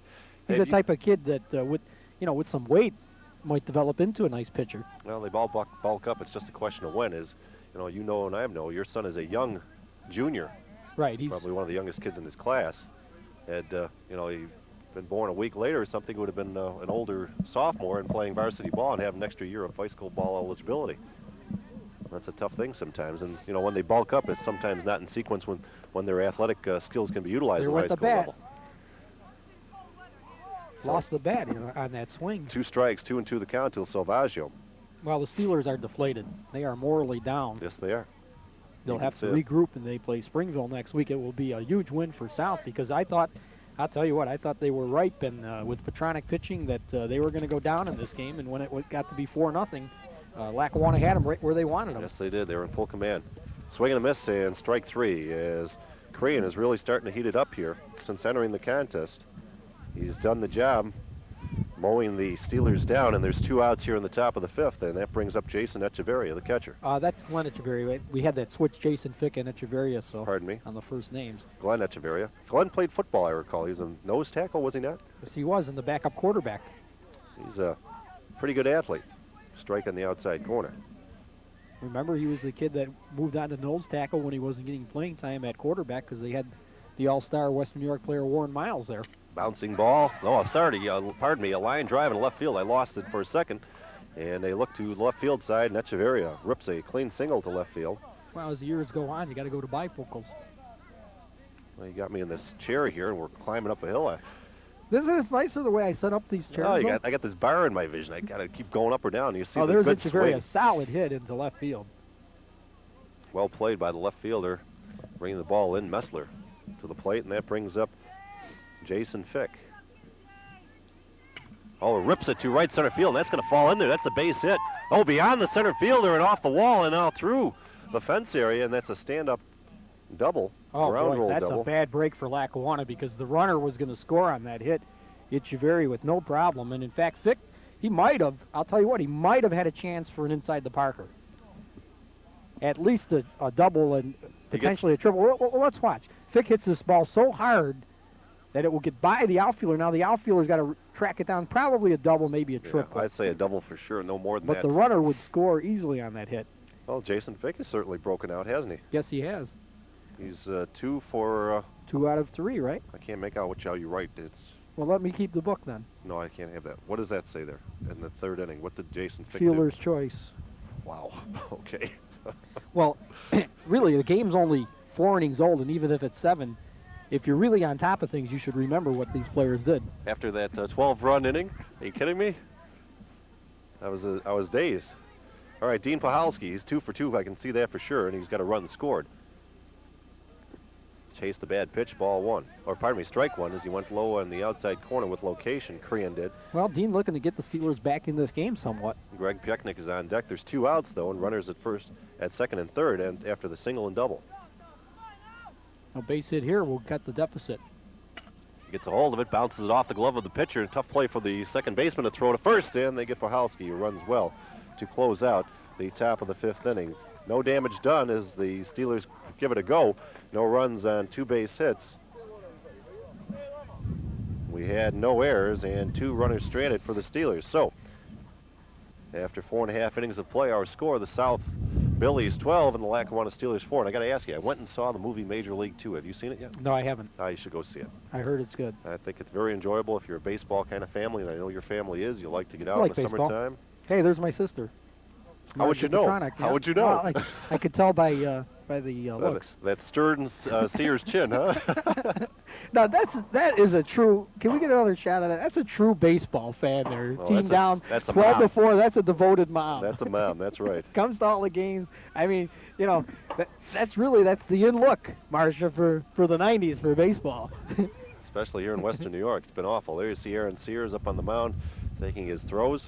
Well, Aaron's the type of pitcher that he could use a little bit more beef, a little bit more velocity, counting Passant and Yagaric. But he's a pitcher.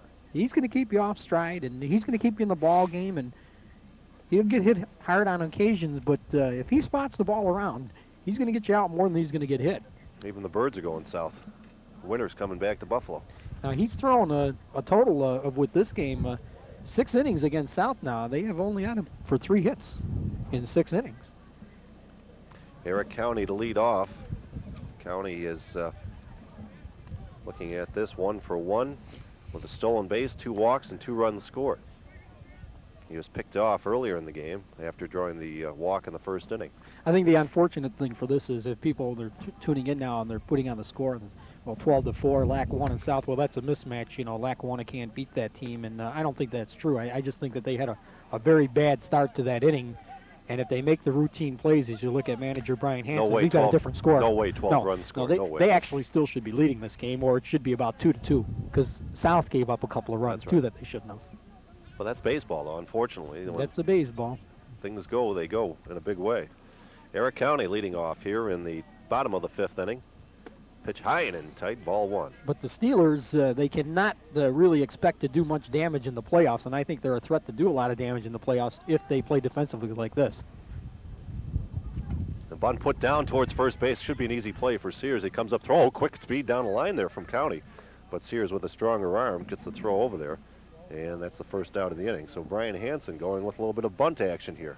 I don't with the big understand lead. Unless they're looking for something down the line and figure they can bunt against the pitcher. Even so, 12-4 the lead. That's a little strange strategy. You almost want to see these guys going up there and pumping up some averages. I highly doubt that the coach called that. I believe that the player probably bunted on his own. Well, Brian Hansen's, I'm looking at Brian Hansen, the third base coach, and he's coming down to visit with the batter. This has popped up into short left center field. Now, this has been a problem all game long, and nobody's going to get there. Falls in cleanly for a base hit off of Darryl Bissant. Now, it's a routine out. He has had himself a 4 for 4 day, and I'll tell you what, 2 of them should have been caught. Yeah, just like that. He's 4 for 4, but you put an asterisk on that because he's really 2 for 4. Oh, you want to tell Darryl? I mean, he is. Well, yeah, I'll tell him. This is not. This is a similar one that he hit the last time. This ball's got to be caught by the shortstop. Yeah, that was a shortstop's ball that time. But what are you going to do? And it falls for a base hit. Okay, so a runner at first with 1 out. Jeff Yagaric, the hitter. And he rips this one fair down the left field line, and he really teed off on that one. Bissant around second, and he's going to try for third. The throw's going to come in, and it went to the cutoff man. So the runners both advance. Now that's a good swing by the cleanup man, Yagaric, right by the third baseman Ross, and then not handled by the left fielder cleanly. And we'll give him a double, no error on that play. Okay, just so for the sake, we don't want to change the scorebook anymore. He might have had a double anyways, the batter, as he hit that down the line. Well, Bissant really stretched it out and was forcing a throw, and the throw came to the cutoff man. Bissant runs the bases real well. Runners at second and third with 1 out, and this is Lou Rivera, who can lose one for you. Pitch high and outside, ball 1.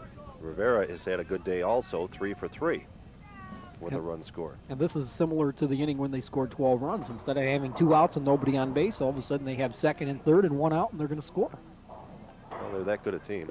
Oh, he pulled his head a little bit on that one. Maybe an off-speed pitch from Sears. That's what you were talking about as a strength pitch. Really fooling the batter. On deck is Nick Bondari. Pretty good curveball that he throws.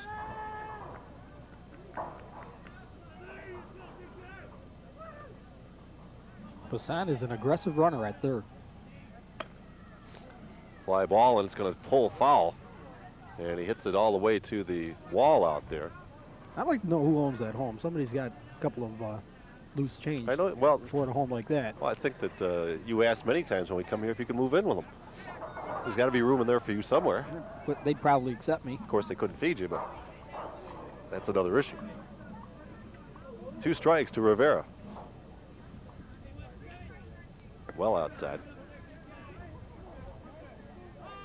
Well, they need to hold them here. Not that it's really almost academic. You don't expect to come back from 8 runs down, but no, but keep you the score respectable. You want to keep the game moving too. It's cold out here.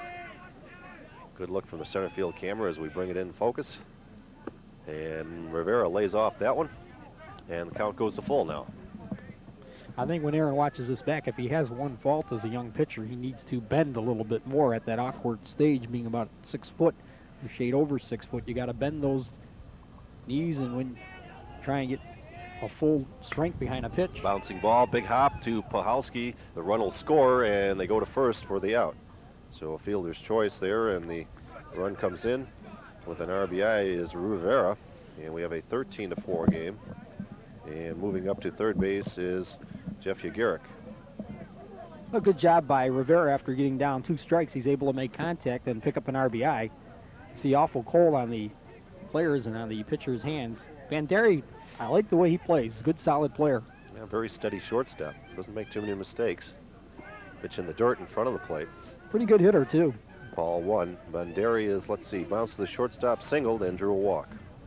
He is 1 for 2. On deck behind him will be Chris Crean, the pitcher. Crean's going to get the work here. High and in tight. 2-0 the count. Well, we'll probably see some substitutions here by South, too, and probably Lackawanna to get some players in and maybe a little bit of TV time. Well, 2 outs, and we like nothing better than a quick, fast-paced game, and this is not one of those quick, fast-paced games. I love it. I wish we could stay out here longer. Boy, she's really in a fog out there. No passage through during the ball game as the umpire is going to make that young lady walk around. Well, what she wants to do is go see the girls' softball game, which is on the other diamond, and the umpire stopped her, intercepted her, and said, just hang on until this inning is over with, then you can go behind the players. A little common sense needed in these situations. Well, who says so? I said so. Oh. Well, who are you? Well, you don't walk through a ball game. Well, how many times have you seen that happen, though? It's ridiculous. People get into a conversation, they forget where they are. Missed on the inside corner. 3-0 the count. And Banderi, let's see if he's going to be looking to take this pitch or maybe get a rip at it if it's there. Well, I would think he's got to have the green light here in this situation. You're up 13-4. You're not looking to walk. And that's high. 4 straight pitches, and Banderi draws a second walk of the game. So runners at the corners, first and third, with Chris Crean coming to the plate now. And you see how cold it is out there. Young Aaron lost a little bit of the hair, I see, with that new crew cut. That's the in style now. Well, I'm sure it is, but that could keep you warm if you had longer hair. Oh, he broke the pitch off nicely. You know, we get a good close-up of number 19, junior Aaron Sears. You could see his hands, his pitching hand is red. That's how cold it is. Yeah, it's cold. Trying to keep it as warm as he can. The umpires give you a lot of latitude in this cold weather. Down in the dirt, and Echeverry up like a cat looking to make a play if Banderi's going to second base. There's Jagaric, who doubled, or singled rather. I'm sorry, doubled his last time up, and pitched well inside and behind Crean. And his arm might be getting a little tight out there. A tough day for pitching and for playing, and especially when you're down 12-4, you know. Steelers were all 13-4. They were all pumped up when they were leading 4-0, but now when you're getting pasted, it's tough to finish the game out there. Grooves it, and it's into short right field. The right fielder not going to get there. It falls in front of him. And the run comes in to score, and Banderi goes all the way to third base. Single, another RBI, and it's not over. 2 runs in this inning. Well, this sets up this victory by Williamsville South, and we could safely say that they're going to win this game, leading 14-4 now. Is there a 10-run rule? This is baseball. I'm asking you a question. Let's not be ridiculous. Kevin Lester asked me. You're supposed to be a professional announcer. Kevin Lester asked me. Kevin should know better. So we play the 10-run rule today. He said, well, now it's 10 runs, 14-4. And we're into the bottom of the 5th inning. This is Tim Maslow. Pitch outside, ball 1. Let me answer that one question. Do they play a 10-run rule in the majors? They should sometimes, don't you think? No. Don't you think? No, not at all. Oh, man. People walking across the diamond again. We may get another delay. That's high and outside. Or high and in tight. Is this a new batter we have up? Or? Yes, it is. Number 18, John Maslow. No, he's been playing. Oh, no, exactly. Just continuing here in the lineup. He's hitting 8th in the order. That's inside. And Sears having trouble finding a strike here. Now, I was going to say that this sets up the big meeting next week. Back-to-back games for Williamsville South and Cheektowaga next Thursday and Friday. That's high, ball 4. And if things continue as they are, status quo, if Cheektowaga defeats Lackawanna next Wednesday and Williamsville South wins their games next week going into that matchup, then Williamsville South would only have to split against Cheektowaga to win the championship. Mm-hmm. That would be a nice situation for them. Well, we got 2 runs in this inning. We had 3 base hits, and we've had 2 walks, so the bases are full with 2 outs. And this is the number 9 man in the order, Matt Messler. Messler 2 for 3 with a single. He's scored 2 runs. Plays left field. and hits with a .314 average, hits 9th in the order. That says something about the hitting ability of this team. Grooved pitch, and it's ripped into left field. Jumping on that pitch was Messler, and they're going to hold Crean as one run comes in to score. And Messler is having himself one of those days where your average will climb. 3 for 4. Got an RBI, and the bases remain full. And remember, this all started off after a ball that dropped over the shortstop's head that really looked like a catchable ball, dropped in for a hit. And again, Yep. Instead of 2 outs and nobody on base, similar to the big rally in the 3rd inning, allows Williamsville South the floodgates to open, and they take advantage of it, Frank. Yep, and this is John Anstedt, the 9th man up to the plate this inning for the Billies. Still 2 outs, bases full. Breaking ball, gets a good location on that one. Strike call. John Anstedt, 1 for 4. He hit into a double play his last time up. Taps that one foul. 2 strikes. You know, baseball was not made to be played in this type of weather. This is crazy. What's wrong with us? Unbelievable. We've done 3 games, and we've had 2 freezing games and 1 pretty cold game. And it gets worse because we're doing Kenmore West and Kenmore East on a Saturday night, 7 o'clock start. I don't want to talk about it. 1 ball, 2 strikes, and off the catcher's mask. Good stop there by Echeverria. And the count is even at 2-2 with 2 outs, and the base is full. Bottom of the 5th inning. You know, Aaron's struggling with his control somewhat. I would think that the weather has a little bit to do with that. I would say more than a little. Good pitch and good location, and he gets Anstedt to go fishing to close out the 5th inning. Well, some damage done as 2 runs come in to score on 4 base hits. There were no errors defensively in the field for a change, and there were 3 runners left down. So after 5 full innings of play, there's our score. The Williamsville South Billies lead the Lackawanna Steelers 15-4. It's about 25 degrees out here. The wind is blowing at about, 30 miles per hour. There's something wrong with us being out here, but we're going to break away and we're going to come back. That's how crazy we are. You're watching great sports action on Adelphia Cable. Nick at Night is changing the way you watch TV with Vertivision.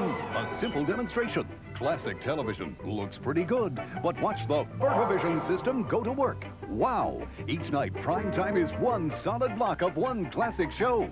So have a block party with Merry Mondays, Lucy Tuesdays, Bewitched Be Wednesdays, Jeannie Thursdays, and Sergeant Joe Fridays. It's Nick at Night's Block Party Summer.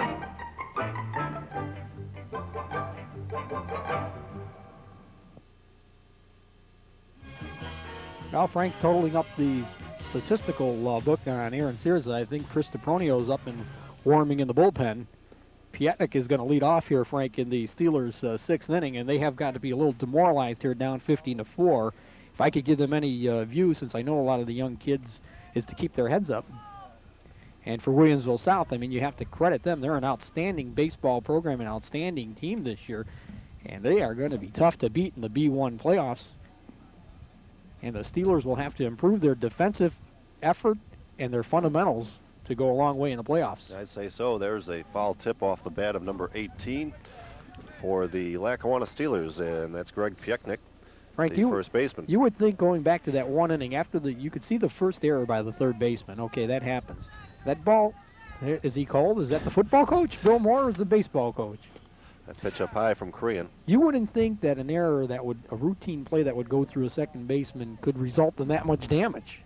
But you can see what happens when you don't make the plays. Well, you got to keep the ball in front of you anyway. There's a tap back to Crean. He'll make the easy play on this one. Score that one 1-3 for the first out in the top of the 6th inning. Well, this Williamsville South team certainly can hit the ball. I mean, are you impressed with their lineup? Oh, absolutely. They have a lot of talent. A very, very, very good year for Brian Hansen. And Williamsville South has a reputation for having some good baseball program. Good players come out of their program, and primarily due to the coaching and the commitment of the school under Kevin Lester. This has popped up to short center field. Might be trouble play. Shortstop drifting over, and nobody's going to get there. A base hit for Greg Ross. It's his first hit of the game. Well, found a hole out there. We had How many of those players have we had a seen? few of those. That one in no man's land, though, I don't think that ball could have been fielded by Right. anybody because the second baseman made a nice effort And to so get did, out there. And so did the shortstop Bondari. Well, let's watch Ross. He gets under a little bit. Koning and Banderi both chasing for it, and Well, it looked like he had a chance at it, Coney. really did. And Anstead was in the neighborhood also, the center fielder, and He pulled up because he wanted to avoid a collision, and that was a smart move by him with a big 11-run lead. Exactly. Chris DePronio, the shortstop, 0 for 3, reached out in the air, ground out in the 4th. Play to first base from Crean, and they hold Ross.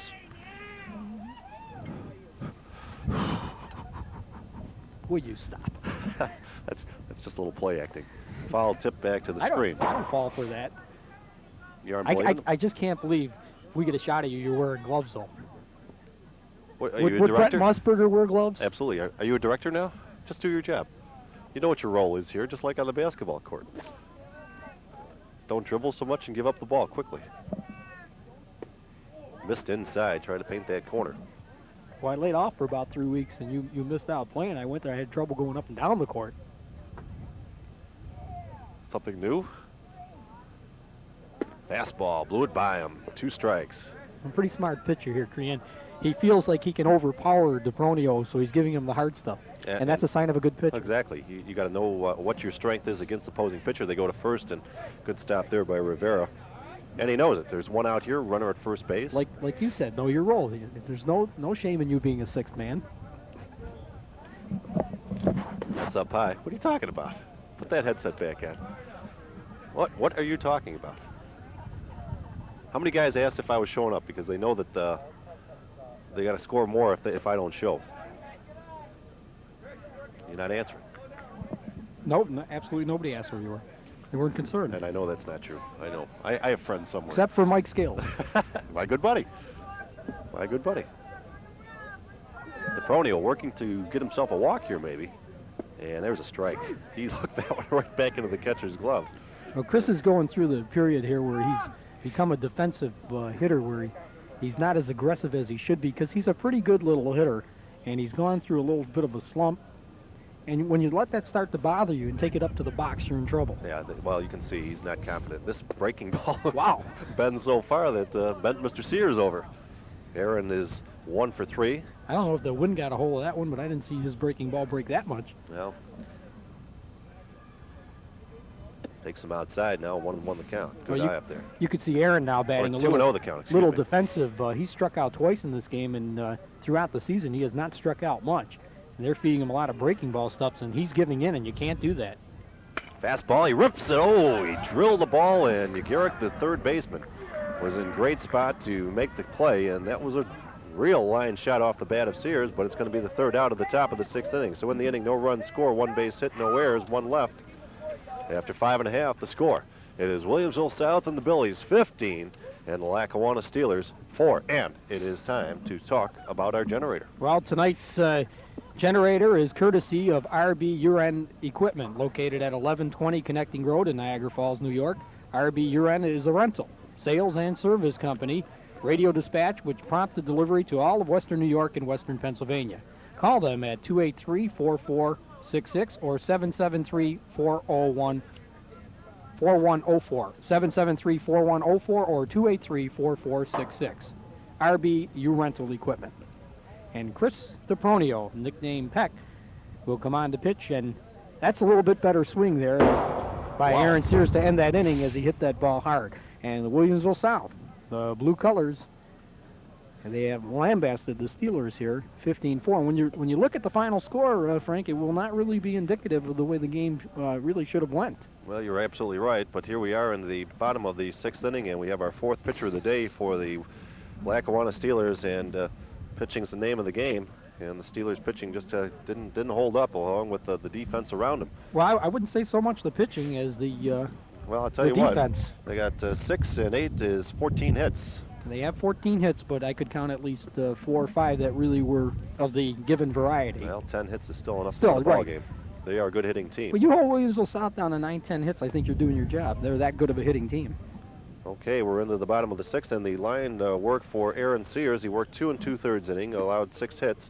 The 3 runs scored. They were all earned. He walked 3 and struck out 1. Now, let me take this one step further, as the Steelers have made some changes.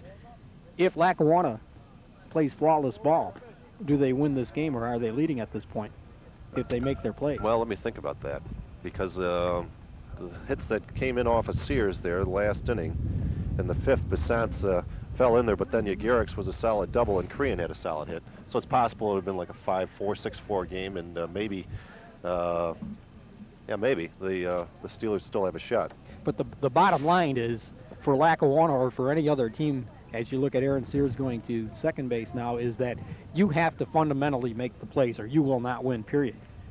If they played this game over again and Lackawanna again made fundamentally poor plays, they're going to get blasted again. Yeah. You know, you just can't give good teams opportunities, or any teams for that matter, Frank. We have a pinch hitter, I believe, coming up here, number 13, and I can tell he's a pinch hitter because he doesn't have a sweatshirt on underneath there. He's going bare armed. Well, I bet he had a jacket on the bench. That's what I'm saying. We got to have number 13 as a pinch hitter here. He'll be hitting for Eric County. Do you have your roster there? Do I have my roster? Well, you asked me the tough questions. Mike Lester is the hitter. I gave you that. You can use my roster here. Mike Lester, son of Kevin Lester. Mike is the quarterback. Quarterback, pretty good baseball player too. But the problem here is Williamsville South is such a strong team. It's hard to break into their starting lineup. And the Lester family, a noted sports family here in West New York. A little bit hard to imagine that Mike is not able to break in that lineup. But I guess you're right with that kind of talent up and down lineup. There's Tim Regan on the right and manager Bill Moore on the left.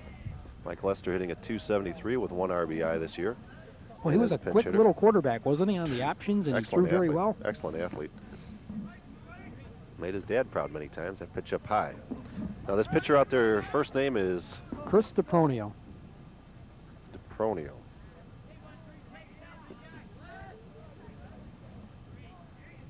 Floats one in there, and you'd think the umpire would have called that a strike. It's so cold outside. That was close enough.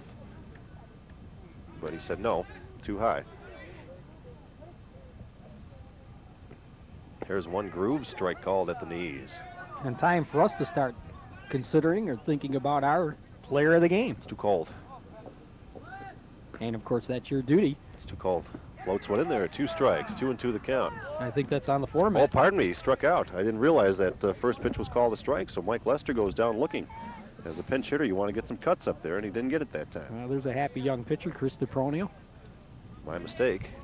As we look now at another pinch hitter. Strike call there to number 15. And this is Mike Moynihan hitting for Bassett. And, of course, I believe he's the son of Andy Moynihan, former coach here at Williamsville South. Yeah, Andy, a veteran coach, and this is popped up to Sears. One-hands it. I hate that one-hand stuff. You have to talk to him about that for the second out. Well, he has a tendency to make the plays that way, and you're right, Frank. Good ball players want to catch with 2 hands. My idol Al Kaline never got with 1 hand. Well, never dropped the ball either. Especially on a play like that. I mean, that's right in front of you. It's so easy. That's all you got to do is get under it and squeeze it with both hands. But these kids, they watch television too, and most of the major league outfielders these days on fly balls will go one-handed. You don't see too many going 2-handed. How about this pitcher here, 2 up and 2 down? Where was he earlier? 2 outs, and we've got the third pinch hitter of the inning up. And who is this guy? Or no, that's Yagaric. Jeff Yagaric still hitting. Yagaric hitting 1 for 3 today with 2 runs scored, a double, and made some fine defensive plays at third base. Let me ask you a logical question. You're not going to get a good answer. Day like today, a person that's a baseball fan that just likes to watch baseball, would they consider coming out to a game? No. It's that cold? It's too cold for this nonsense. No, I mean, let's say you enjoy watching high school baseball. Let me say this. I'll even go better. Anybody in Western New York. Let's put it this way. The best place. Not somebody that has a relation, just somebody to watch the game. Stop with that relation stuff. Popped up. It's playable. Third baseman, if he can get there. No, the pitcher. Oh, he wants to take charge and have himself the big out of the inning, so he gets it. And 3 up and 3 down. When did that happen last for the Williamsville South Billies in the bottom of the 6th inning? No runs, no hits, no errors, none left. After 6 full innings of play, it's Williamsville South 15 as you look at all the scoring in the game. And the Lackawanna Steelers 4.